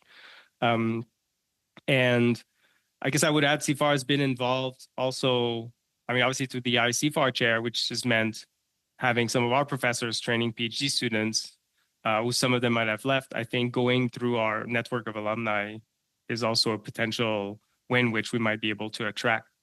And maybe I'll mention, maybe this relates less to CFAR, but I was working at Google before. I decided that I wanted to take that experience and work for a Canadian organization, and one, Mila, which I felt was really the foundation of everything we're attempting to do and we're doing in AI, certainly in Quebec and as a contribution to Canada. I think there might be some other companies that might be American that have researchers that might be interested in contributing back in this way. Potentially joining academia as well. So I think there's a few sources that we could try to leverage. So thank you. So yes, when you go back to that room, maybe you can make sure to make that top of mind for all of the great minds that you are meeting with. I did work at CFAR in 2017. I helped with some of the scientific editing of the Pan-Canadian proposal. My next question to you really is, what's next? So we've had a successful 8 years. The government is engaging right now on what the next step should be. So from your mind as a top AI researcher and part of the CFAR program, what are some of the things that we should now be looking to bring to the forefront as we move into the next stage of this work? Thank you for the question. I would say already just confirming that, this program is continuing and the CFAR chair program is continuing. As I mentioned in my opening words, is quite top of mind. So if we can take actions quickly, then we're more solid ground in terms of, being able to approach other academics, knowing how many other CFAR AI chairs we might have to attract more people in addition to these specialized chairs would be very valuable. So that's maybe what's top of mind for me today. So the programs I did manage, it was not on the AI projects. I was on the quantum. And actually, we organized a seminar probably very similar to yours in Banff. How are you engaging with the quantum group? And can we take some of the learnings that we had with the AI, with the Pan-Canadian strategy, and should we be trying to move with more of a deliberate pan-Canadian quantum strategy that could really foster collaboration also between your groups? That's a great question. Quantum is less in my area, so I don't speak in a way that's as informed as speaking in AI. I will say we have at Mila a number of researchers that have collaborations with people with expertise in quantum. And so I think there is potentially an intersection here that's quite unique given our ecosystem. This is something that I think the AI institutes can help out with a lot. So the way we structure our members, our professors. Sorry for interrupting. Time is sure. up for MP McKelvey. Maybe you can come back in the second round. And Sure. we will now proceed to MP Blanchet-Juncker for 6 minutes. Please go ahead. Merci, Madame la Présidente. Je salue les témoins qui sont avec nous aujourd'hui. Thank you, Chair. I'm glad to have you here. My first question for Mr. Lampordente. The state of science and innovation in Canada is led by Innovation and Science Canada, and it says that Canada funds in part university research, but cannot transform that research into commercialization and economic spin-offs. And this leads to an imbalance. So the research that is developed is not translated into action. And that Canada identifies good ideas, but they are hardly translated into real action and intellectual property. That is somewhat the topic of my remarks. If you look at the situation in Europe, where you have organizations like EARTO, their innovation ecosystem are usually composed of 3 pillars, not just industry, academic world, but also the RTOs, which are organizations that establish the bridge between science and the needs of industry. These are organizations that receive public funding because there's a lot of scientific promising innovation is still very risky. There's a lot of uncertainty, and that's the role that the RTOs play. Very often, it's not very well understood, but to develop a viable product, we tend to say that the main issue is commercialization, but sometimes we don't know how to sell. The issue is the balance between the needs, the product and the market needs. So sometimes we feel that the market needs all we invent, whereas sometimes the market needs are very different from what we can imagine. Let me come back to international comparisons. Other states like Korea, the US, and all that support intermediary research centers. And even the report I referred to,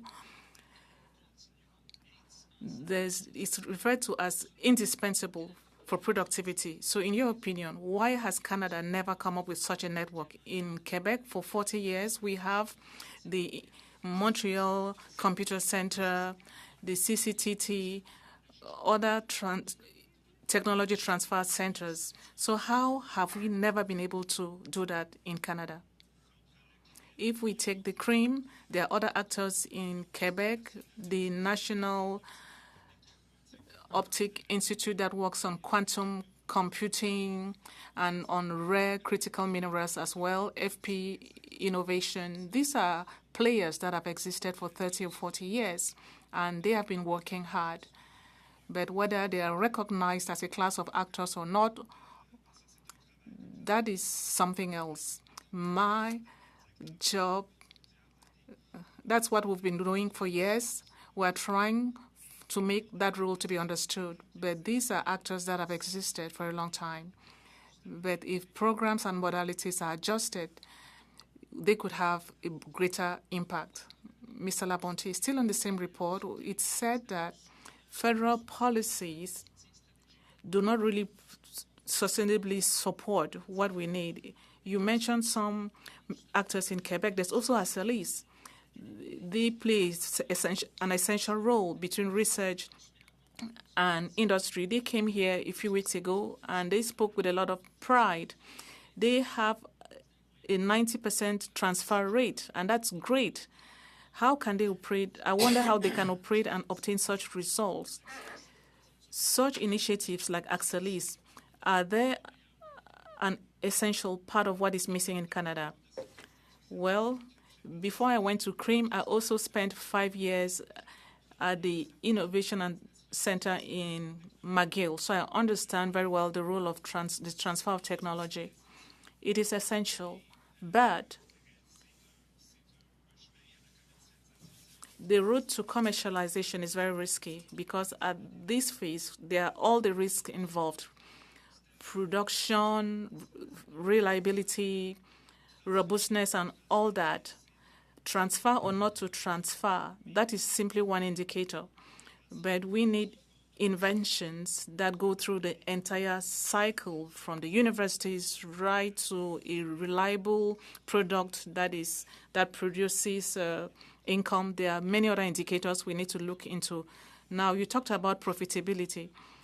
The report commissioned said Canada has difficulty transforming its research into socioeconomic spin-offs. You've generated things that are 9 or 12 times more than the initial investment, and you've done a lot. So how come we have these models that is producing results in Quebec but does not receive funding from the federal government? Why? Well, I don't have the answer to that question. There's an important factor that we need to understand in the model. We are organizations with a requirement to have at least 50% funding. We are more of a market pull.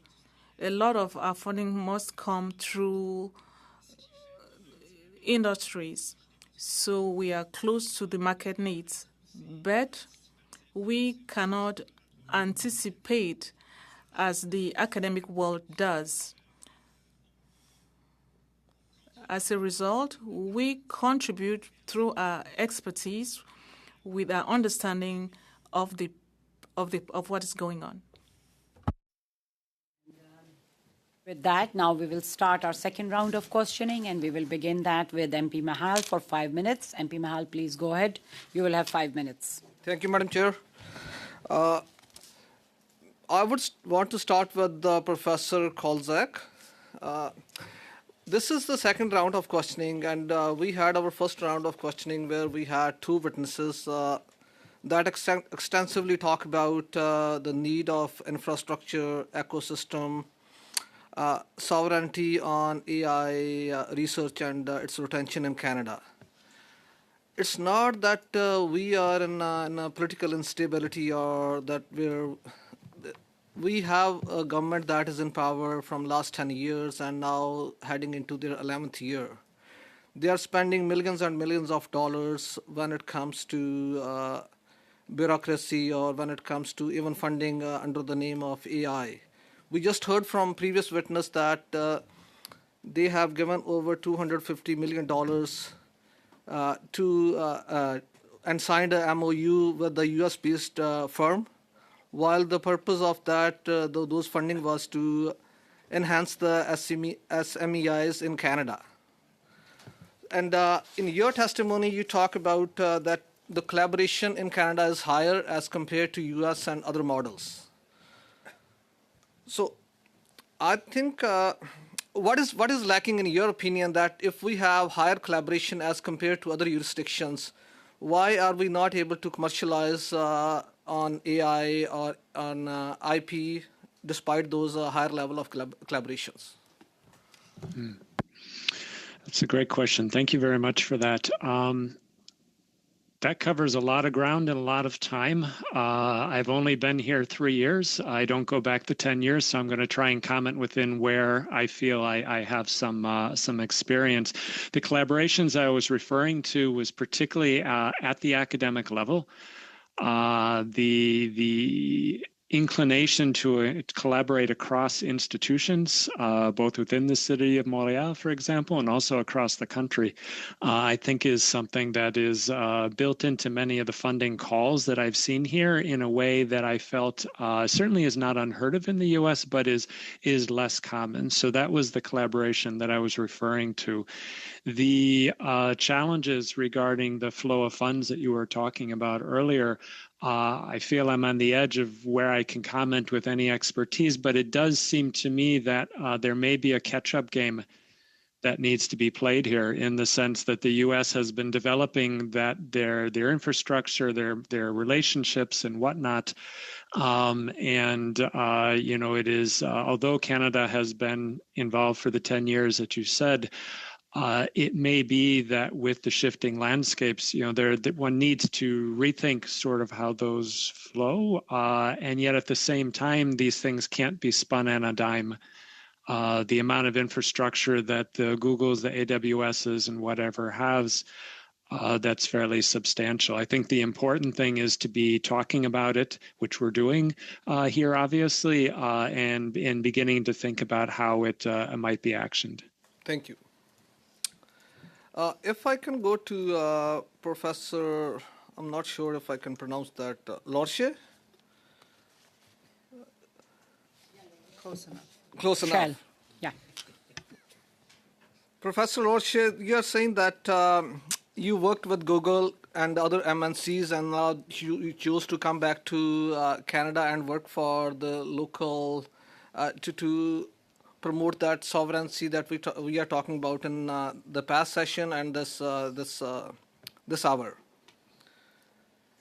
Breakthrough research and its commercialization and conversion into industrialization. It's obviously lacking in Canada right now, and talent is moving to other jurisdictions.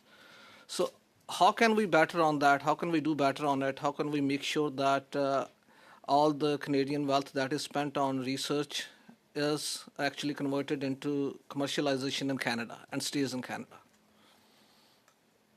Thank you for your question.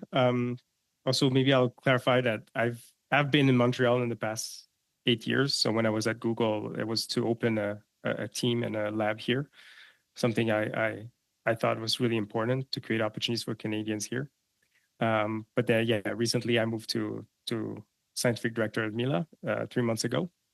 So my answer is similar to, I think, the one I've given before, related to making sure, broadly speaking, that we offer opportunities for our researchers that are based here and at the level of their talent and their capability. And one area where I think we can seize more opportunities is in the area of startups.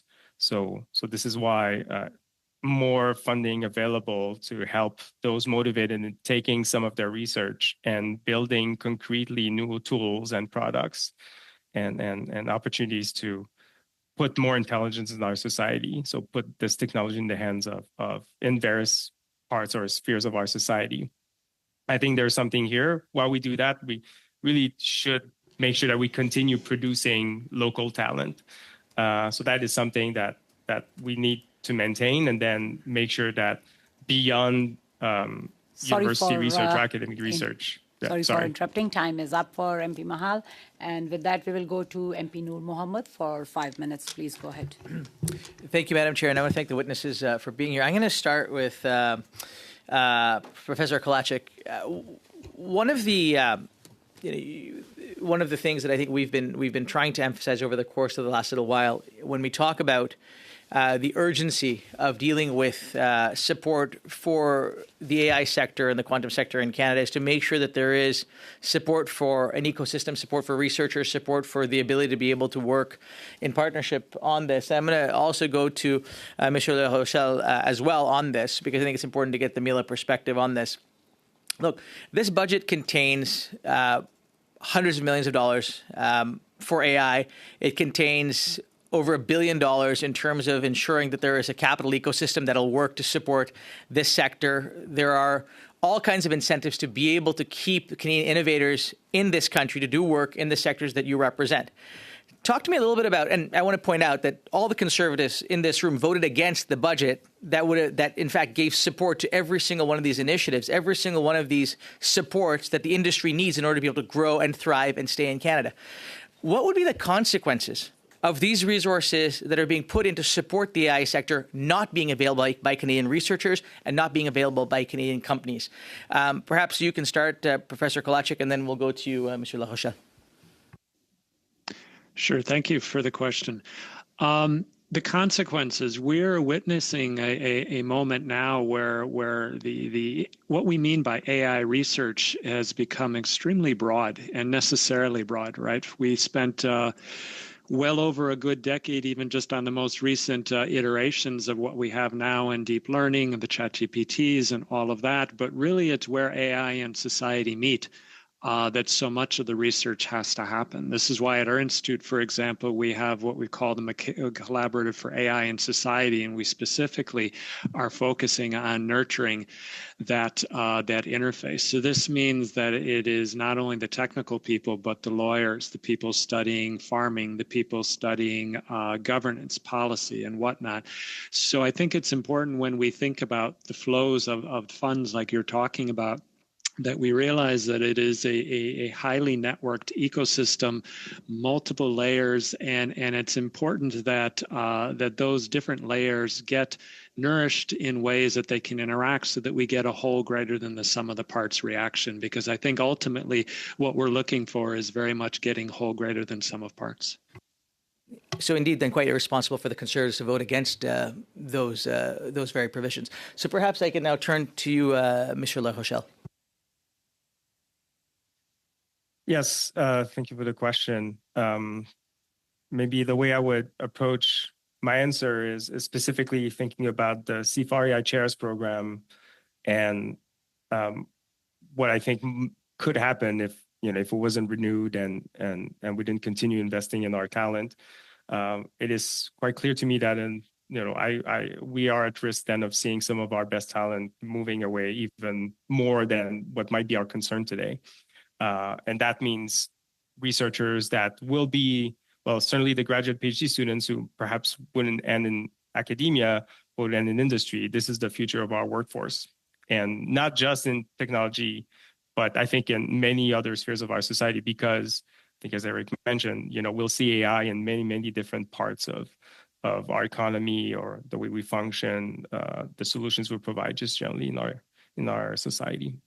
Now, if we just continue with you, our colleagues opposite noted that perhaps it was either irresponsible, not appropriate for government to allocate these funds without having an AI strategy in place first. Can you talk about the urgency of why putting those resources into supporting the ecosystem was so important, and why having a 30-day sprint to get a strategy done with thought leaders in this space, knowing the commitments government was prepared to make, was actually important? And if you could share your thoughts on that. The main reason, thank you for your question. The main reason to move quickly is that as we're getting to the end of the current phase of the C4AI chairs, we need to have a sense of what is coming after so we can work on recruiting some of the next professors. And as I mentioned, that process takes some time. And so having some certainty, and also for the current chair awardees who are wondering whether they'll still have a chair, research chair in 4 or 5 years. And so that's why it is quite important.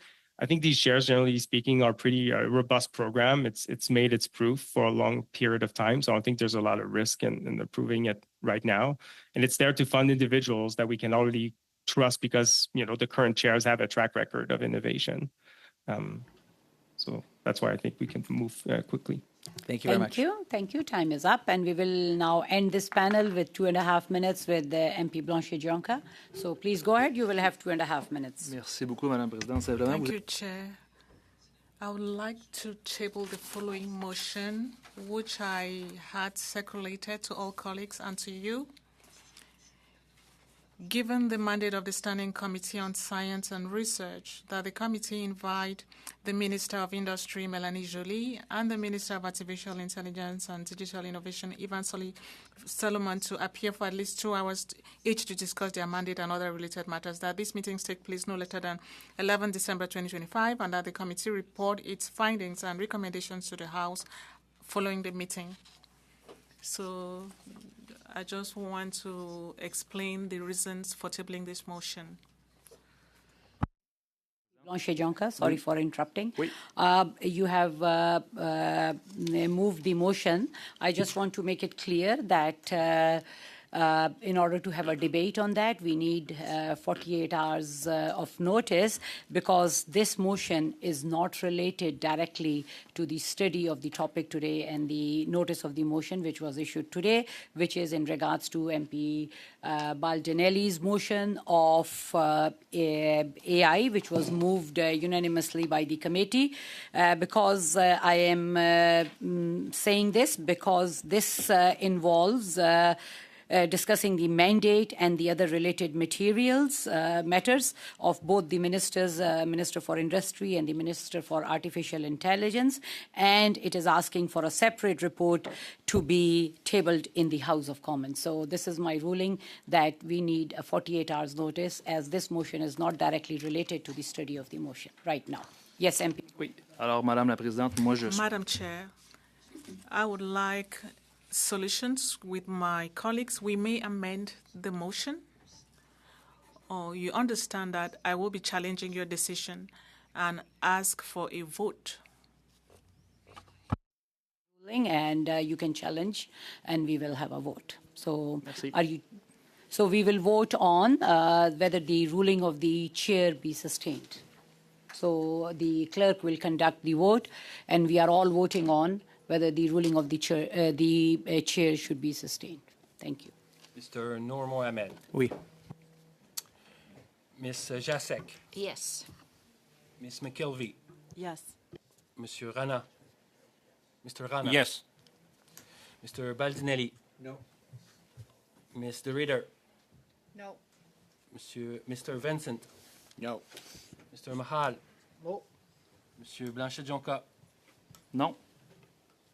4 yeas, not 5 nays.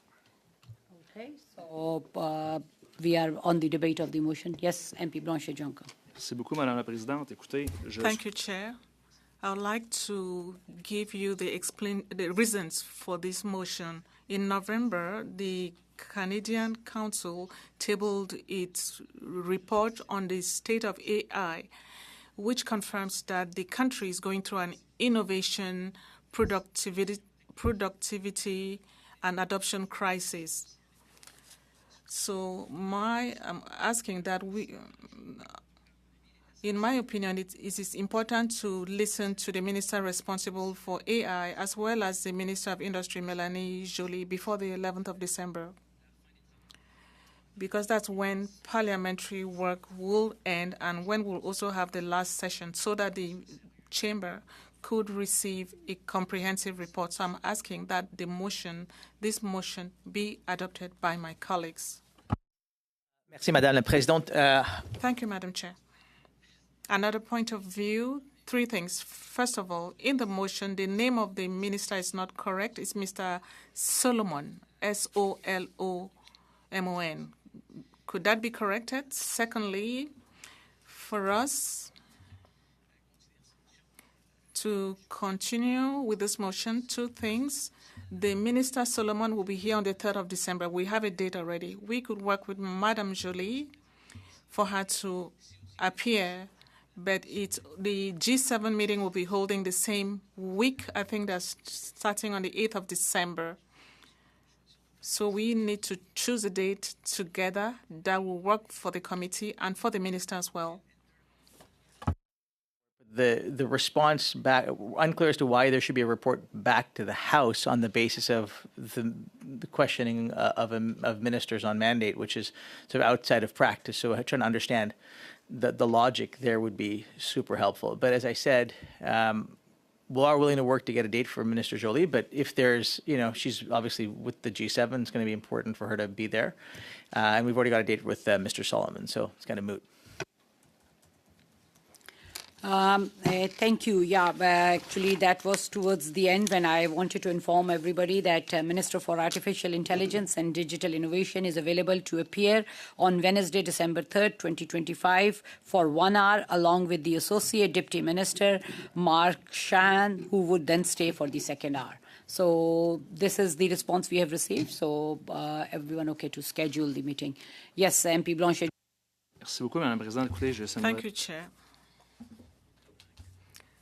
Well, I would like to respond to some concerns. The first thing is that I personally spoke with Minister Jolie, and I told her that I need answers to questions relating to the budget strategic orientations. My team was sent to see the minister. You know that the name science is no longer included in her title, and we wonder why, because we never received an explanation or even the opportunity to question her about that. And with good faith, we contacted her again. We understand that she's very busy. Last week, we contacted her team to find out if it was possible to meet. Madam Chair, we did not even have confirmation that she read our email. With technology, we can know when people read our emails or when they don't read our emails. Now, we have two facts as evidence that even when colleagues try to seek information from the cabinet, from the minister's cabinet, or from the minister, it's impossible to do so. So I am concerned as a parliamentarian and as a member or vice chair of this committee. I think it's relevant to be able to shed light on strategic orientations, investments in the last budget, non-investments as well, but issues that have to do with AI. I think that's a very legitimate issue, and we are holding a study on that today. So, Madam Chair, you said Minister Solomon will be appearing, but only for 1 hour. Our motion talked about 2 hours. So that's the context, and that is why I would like to receive support from my colleagues for this motion so that we can obtain answers to our questions and concerns, and also people listening to us with their computers and mobile phones could also have answers. MP Blanchard-Jonca, before we get into further debate, I really want to thank the witnesses who are here for this panel, and maybe we will continue this meeting and deal with this motion. So I really want to thank all the witnesses, and you can leave if you desire to. Thanks for your appearance before the committee. Yes, in regards to your question about minister's appearance for 1 hour, we sent in the request for 2 hours, but the response is what I have received and what I told everybody. And we can always request, and it is up to the ministers to let us know. So, yes, we have MP Jessic on the list, and then we will come to MP Baltin. Madam Chair, the part of Monsieur Blanchard-Jonca's motion that I find extremely puzzling is the last phrase, and that the committee report its findings and recommendations to the House following the meeting. I don't understand how that's relevant. Surely reports from this committee to the House relate to studies that we are doing. So I would move, at the very least, to suggest that we strike that piece of the recommendation. Thank you. MP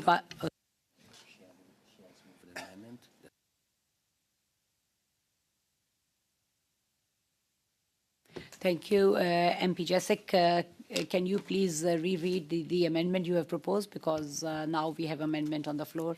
The clerk was not able to get the last part I would of simply strike the last phrase and end the motion as a preliminary amendment no later than December 11th, 2025, period.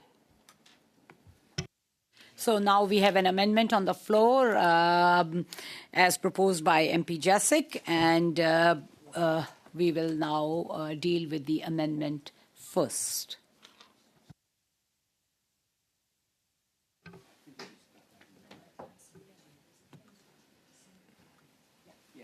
She's asking, the amendment is to end the motion at December 11, 2025, and to delete and that the committee report its finding and recommendations to the House following the meeting.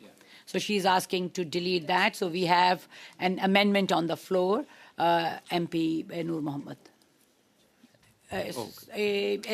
Yes, so now we are dealing with the amendment. So MP Noor Mohammed.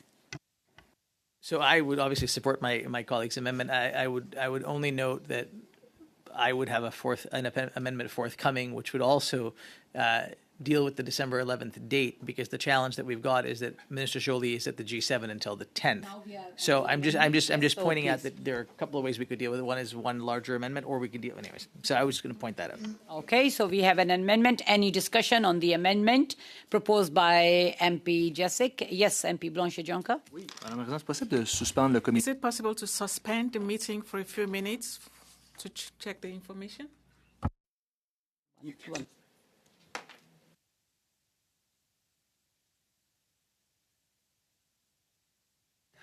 Okay. Okay, I will suspend the meeting for a few minutes. The meeting is suspended.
order.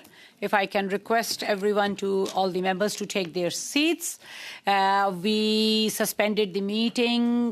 Before that, we were on the amendment proposed by MP Jessic. So any debate on the amendment proposed by MP Jessic? MP Baldinelli. Thank you, Madam Chair, and thank you to colleagues.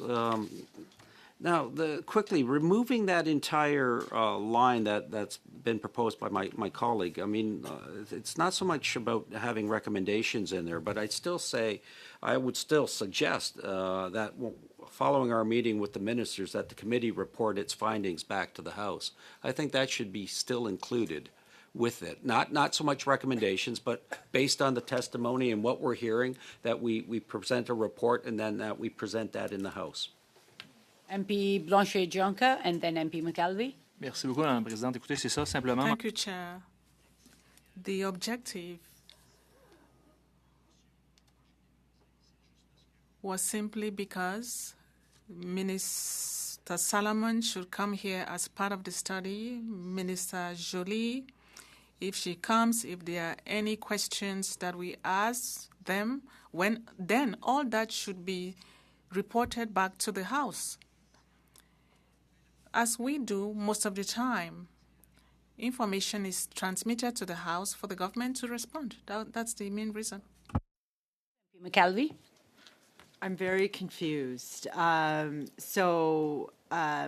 Baldinelli just, Madam Chair, and maybe I can ask, are we allowed to ask questions of people?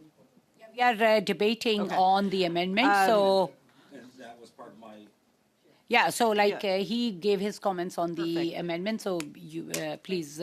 I think the AI study, is this within the AI study or is this separate? So it's... If you read the motion. Just all the comments should be addressed through the chairs, not directly. And then, but the comment that you just made sounded like it was like with the recommendations and the testimony, what you're hearing, so that it was more part of the AI study. Because Minister Solomon Minister Solomon is reporting back through the AI study and will be here. So I would think all of that would all be combined into what comes out of this study, right? Okay, so just to clarify before we get into further debate, right now we are debating on the motion which has been proposed by MP Blanchet-Jonca, which asks for a separate report, committee report and its finding and recommendations to the House following this particular meeting. This is what the motion is asking. MP Jessic proposed amendment to delete this line. But as this motion this is asking for a separate report that will be separate from the AI report. So, MP mandates as well. MP Noor Mohammed. So I guess I'm confused on a couple of things here. One is that I understand that Mr. Blanchet-Jonca wanted to discuss more than just mandates. So I just want if we can get clarity on that. And then the other thing is the intention to propose one report for each of the ministers or one report for both the ministers? And if I could just get an understanding of what the intention of that report actually is, because ordinarily, and I would stand to be corrected, is that whenever there's been the opportunity to question ministers on mandate, there isn't a report that goes back to the House on the Q&A on that. So I'm just trying to figure that piece of it out. Okay, this motion asks for as it says, is to discuss their mandate and other related matters. So, MP Jessic. So, it sounds like this is a proposal for a whole new study on ministers' mandates.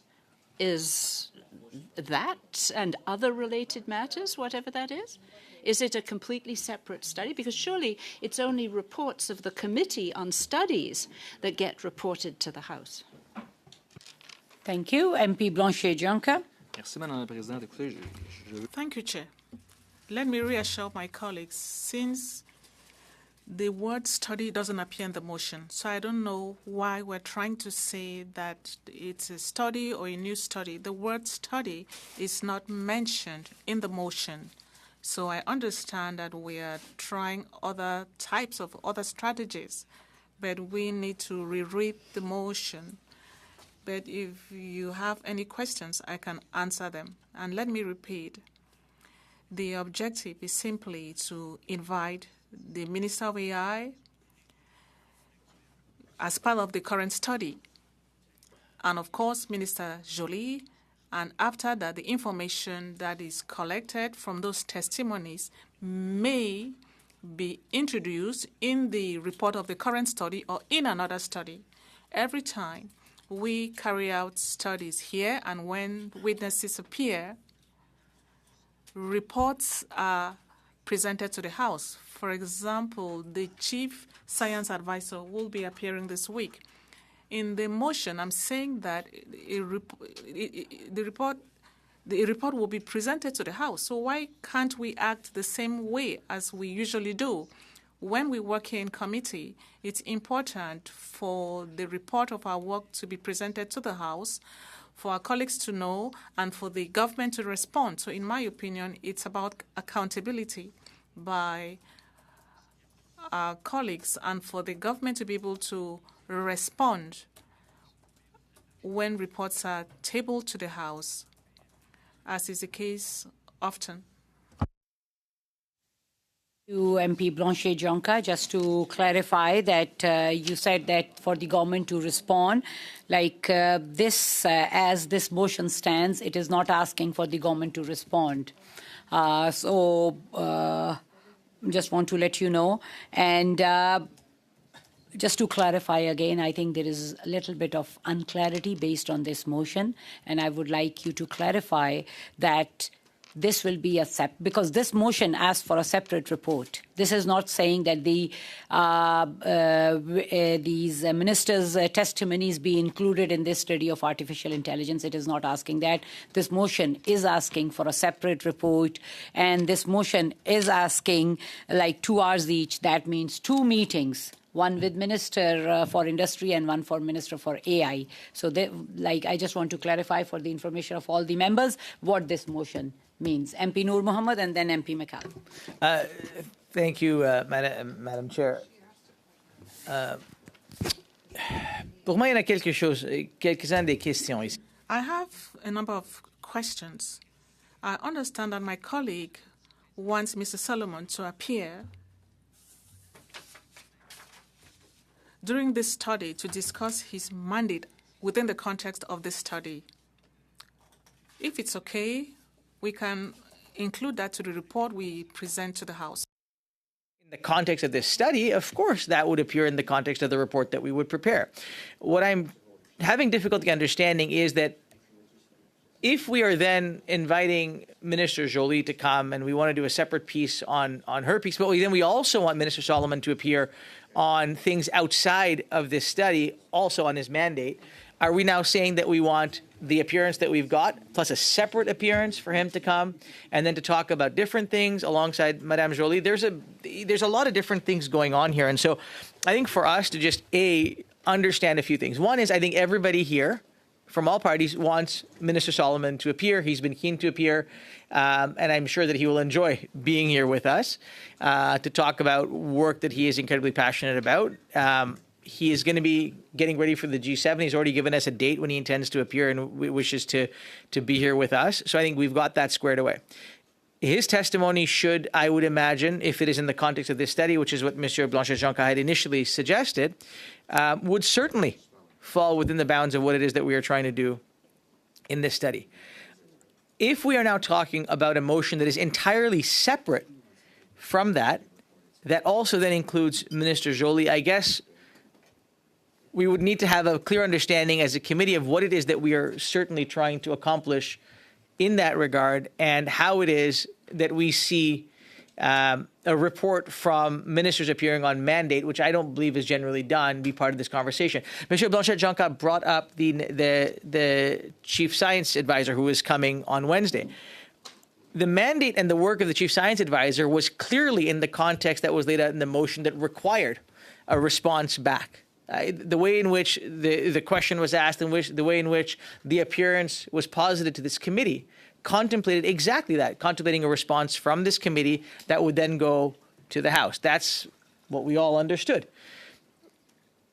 if we are going to start getting into the business of having ministers appear on mandate, and then we're going to start saying that we need a response to the mandate, are we not having a response in respect of the content of the mandate? Are we having a response in respect of the response that the minister has to their mandate?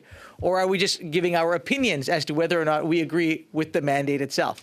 So, I mean, again, this is a committee that, in my view, thus far has done incredibly rigorous work. We've managed to work on some fairly complicated things in the main without being without playing a whole lot of silly bugger. And in the main, we've managed to get, some good work done. But I'm trying to understand what the intention would be. If it is simply, as I think we would all understand, the idea that Minister Solomon appear in the context of this committee, in this study to do his work, then great, let's do that. If it's a separate appearance in respect of other things outside of the scope of this study, great, let's talk about that in that context. Minister Joly's appearance is clearly outside the context of this study, as Mr. Blanchet-Jonca has noted. Right, nothing to do with AI, or does it? I don't know. If it has nothing to do with, then clearly it's separate and unrelated to all of this. Yes.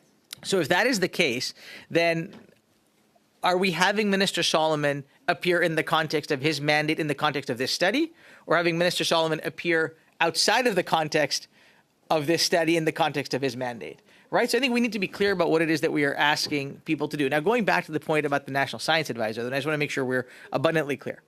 Right? The idea that we would ask questions of the National Science Advisor, that we would then posit a response on the basis of that, makes perfect sense.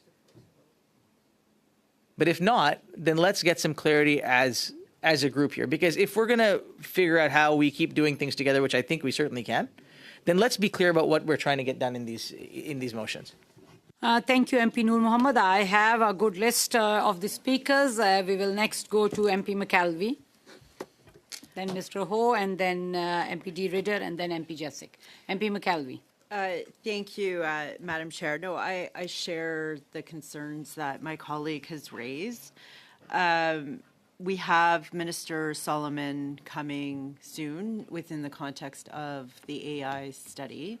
There will be a report that will synthesize what we're hearing from witnesses. We have a lot of witnesses that we want to hear between now and the end of the study.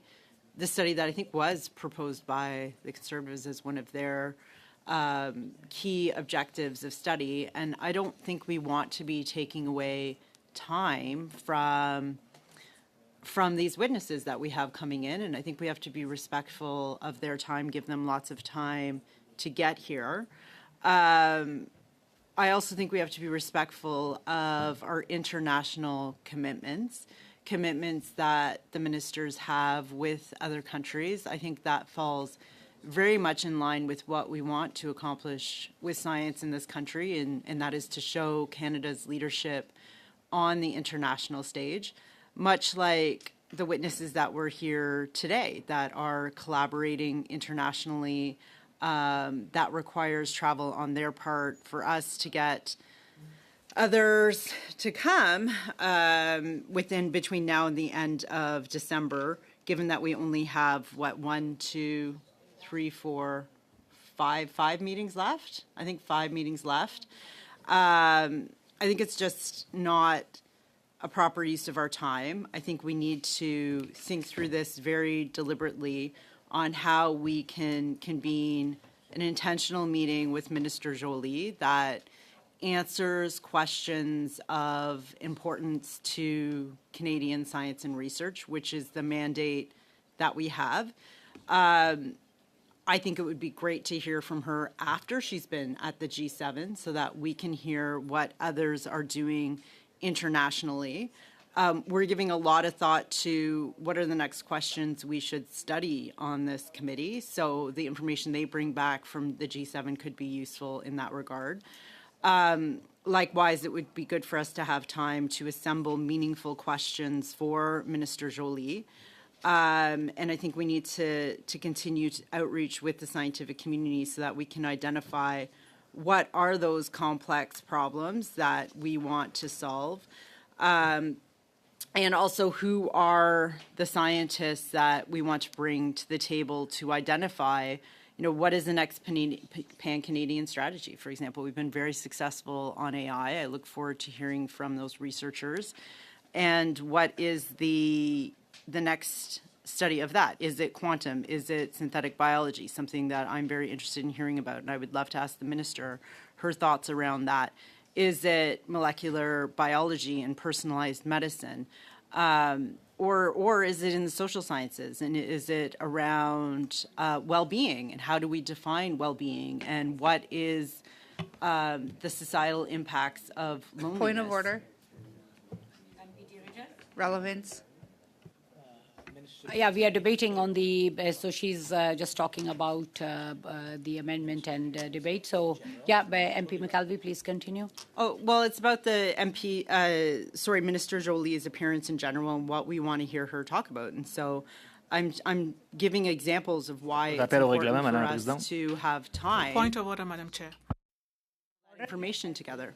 Madame la Présidente, à ma connaissance, nous Madam sommes... Chair, to my knowledge, we are talking about the amendment to withdraw part of the text in my motion. My colleague is now talking about something else. Let's come back to the amendment that the colleague wanted to propose. On the floor, so if you can be...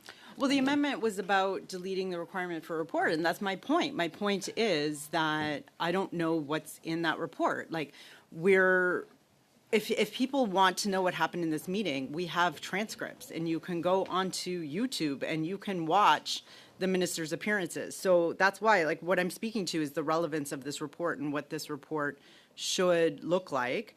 I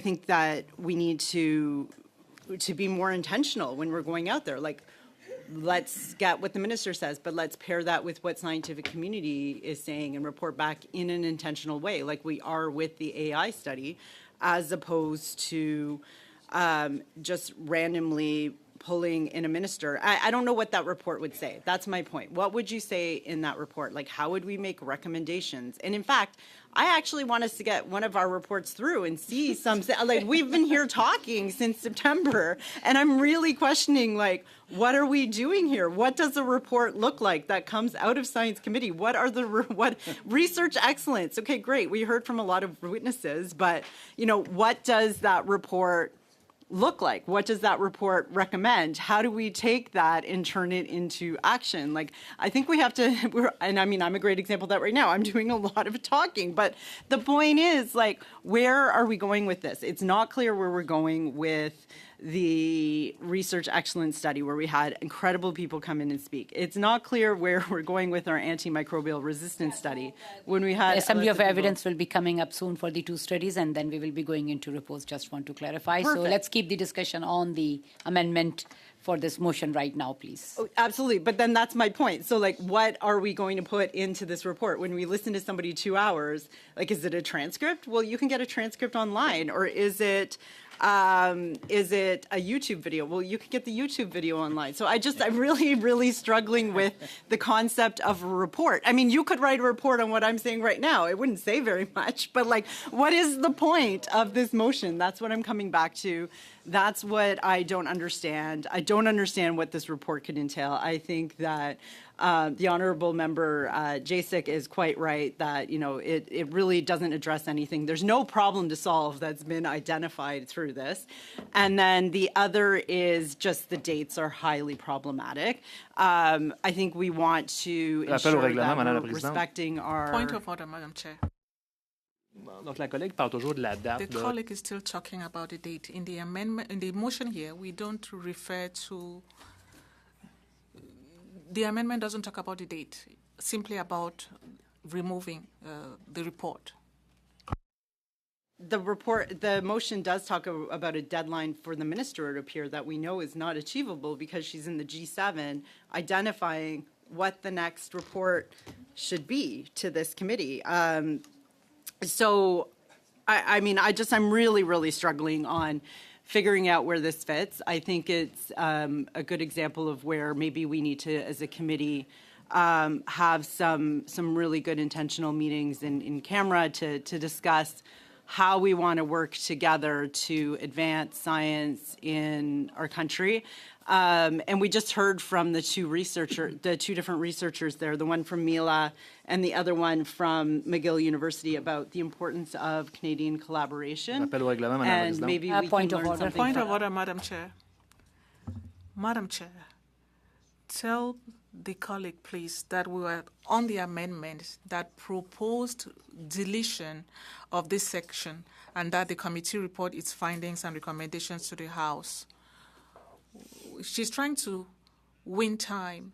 There are many taxpayers listening to us. This clearly demonstrates the lack of transparency and trust on the part of this government. I think all of my comments were leading to this question of what would the report say? What is the intention of the report?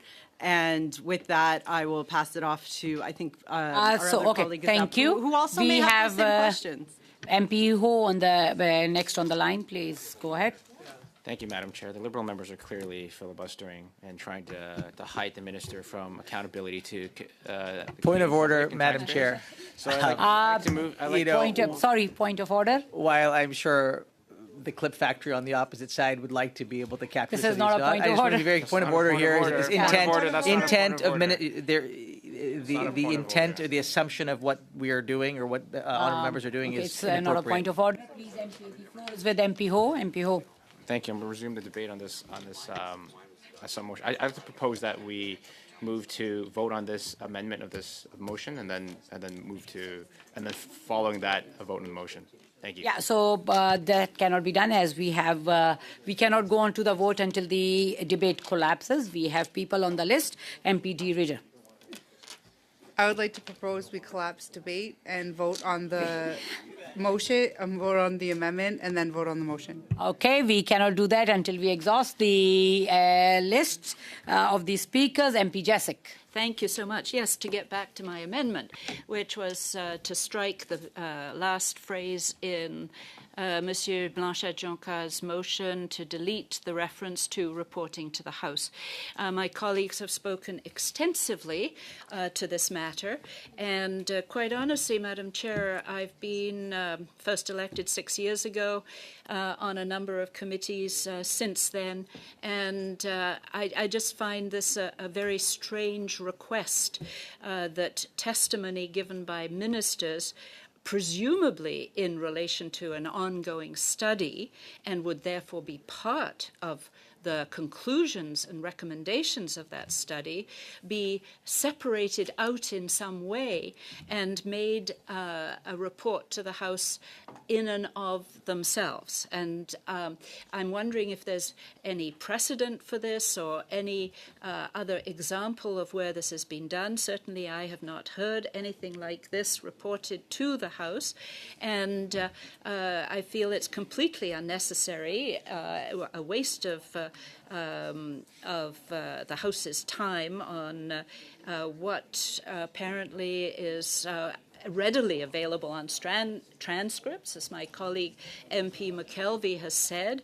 My colleague MP Noor Mohaled has made it very clear his opinion on the subject, and so we continue to find this a very problematic piece to the motion, and I certainly would anticipate that we continue to talk about it until we get some sort of clarity as to what on earth the value of reporting to the House might possibly be. Thank you, Madam Speaker. MP Noor Mohammed. Thank you, Madam Chair. Let's talk about this amendment that Madam Jessic has proposed, which I think is an appropriate amendment in the context of what we are trying to do here. Let's go back for a moment to this study. We had the study. We said we want Minister Solomon to appear. Everyone said, great, let's do it. Let's get him to come to this study. He can appear. It'll be in the context of this study because that's what the work is that we're doing. Great. Now there's a motion that says we want Minister Solomon to appear. We want Minister Joly to appear. And now we want to issue a report on that appearance. Now let's remind ourselves of why committee reports are actually presented to the House, right? They're procedural circumstances. Sometimes you make a formal decision to report on something, and there's certain types of things that may or must be reported. When a committee has completed a study, that is the most common occurrence when a report is presented to the House. You present a report when you finish studying something, a bill, an issue, or an estimate, and you've adopted some kind of a report to convey its conclusion or recommendations. For example, if there were a study on housing affordability, a study on national security, or I don't know, a study on AI, which we are currently in the process of. Or when a committee reports on a bill, which maybe we'll get to do at some point in our lifetime in this committee, who's to say? Standing committees often review bills after second reading. They report back to the House. Now, I appreciate this may not be common knowledge for folks, but I think it's important for us to understand when that actually happens. Adopt it with amendment, without amendment, report back, see what you've done. When a committee reports on estimates, hey, you approve, you reduce, you say this, you say that. Or when when the committee wants a House to take action, right? Now, let's be very, very specific. In what context does that work, right? Or we're dealing with a procedural issue or a privilege issue. We're not dealing with that. When a committee deals with a membership change, let's say that by some small mercy, somebody decides to move me to a different committee. Who's to say? For everybody else here, not for me. You know, I know, for all of you, not for me, right? Like, you know, then there would be a report to the House. So the bottom line is there is no circumstance that I can find, and I would love to be told differently, of when we have ministers appear on mandate where questions are asked that we would then report back to the House on how well we did at asking questions. Because I know we all do a great job of asking questions. My goodness, look at anyone's social media, and we do a great job of showing the world how great we did at asking a question, desperately trying to get a gotcha moment, maybe get a clip here, there, and everywhere. But the simple fact is, if you actually look at what we are sent here to do and what the rules say and the procedures of the House say, we would be very, very hard-pressed to find a circumstance in which a committee gets to decide on its own or decides on its own with some kind of precedent that we're going to have ministers appear and then opine on that appearance in the form of a report. So if we can get past that, which I am certain that the rational minds will prevail, because look, I think we all want the ministers to appear. I think we all want the ministers to come and ask them questions. I know Monsieur Blanchet-Jonca would like to know why he never got an email back from Madame Joly. That's a wonderful line of questioning that he could take up if he would like to. I would certainly like to ask Minister Joly about some of the investments that are going to be made in the industrial heartland of this country. But I'd like for us to get serious for just a moment about what it is that we're trying to do. Like, what are we arguing about here? We're arguing about whether or not we're going to send a report to the House on how we thought a minister performed during their questions? Like, that's what we're here to do, guys?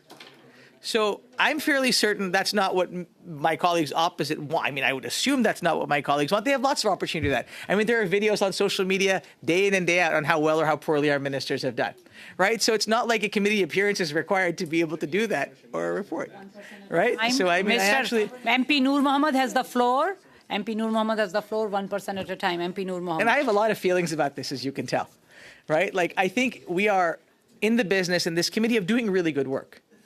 If we're going to get ourselves trapped into what we have seen in other committees in previous parliaments, where people decide we want to go like on a procedural merry-go-round for no reason, we're going to get nowhere. I think we all agree we want the ministers to appear. I think we all have said we need Minister Solomon to appear. We'd like Minister Joly to appear. No question about it. I think we're all reasonable people. We have a date for Minister Solomon. We've all, I think, in principle agreed that we want to get Minister Joly here as early as possible, hence the amendment I intend to propose.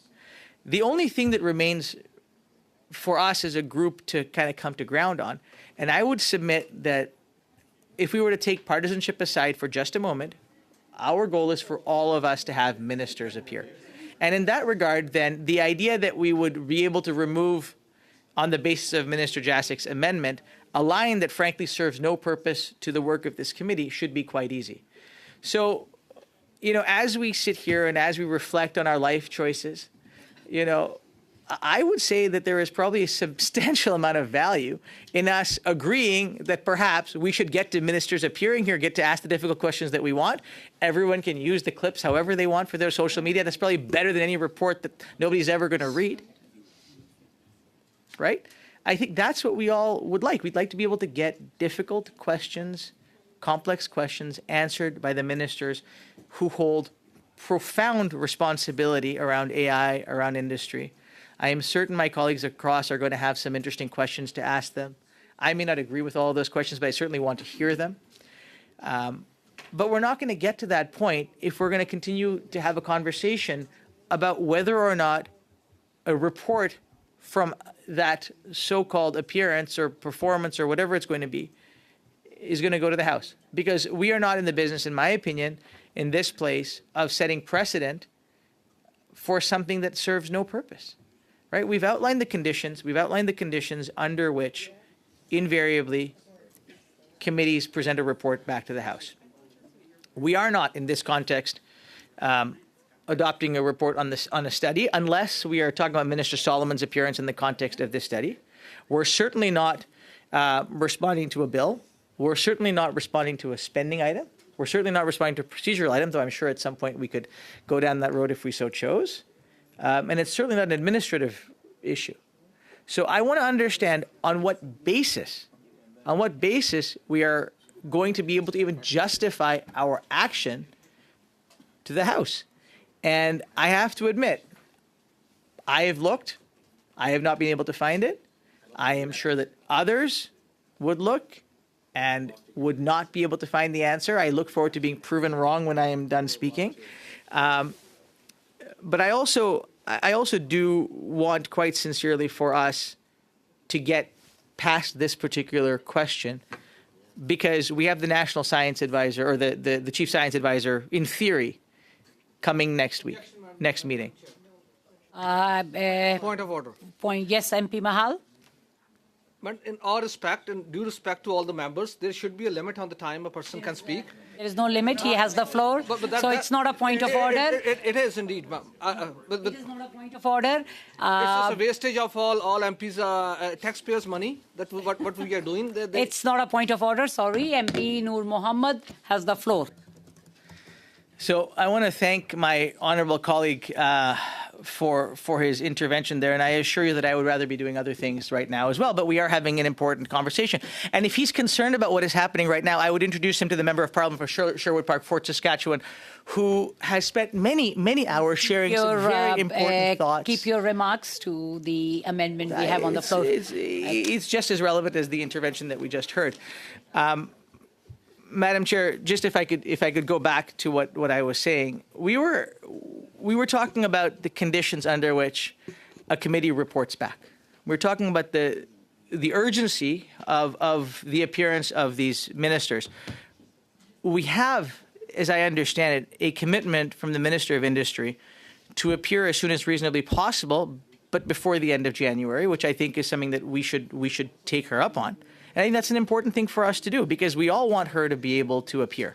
We have, in theory, 5 meetings left. We have the... Sorry for interrupting, MP Noor Mohammed. Yes. I just, you have the floor, and I just want to let all the members know that all the members have to get to the question period. Time is approaching fast, so I will have to suspend this meeting, and I will have to ask the clerk to cancel the notice of the motion of the Chief Science Officer appearing this coming Wednesday, so that we can continue this meeting, because I have a speakers list, and we will have to continue that on Wednesday.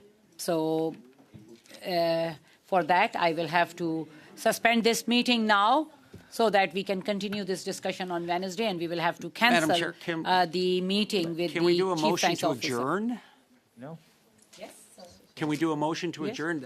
Yes. That way we're not losing the Wednesday meeting? Yeah. Motion to adjourn. The meeting is adjourned.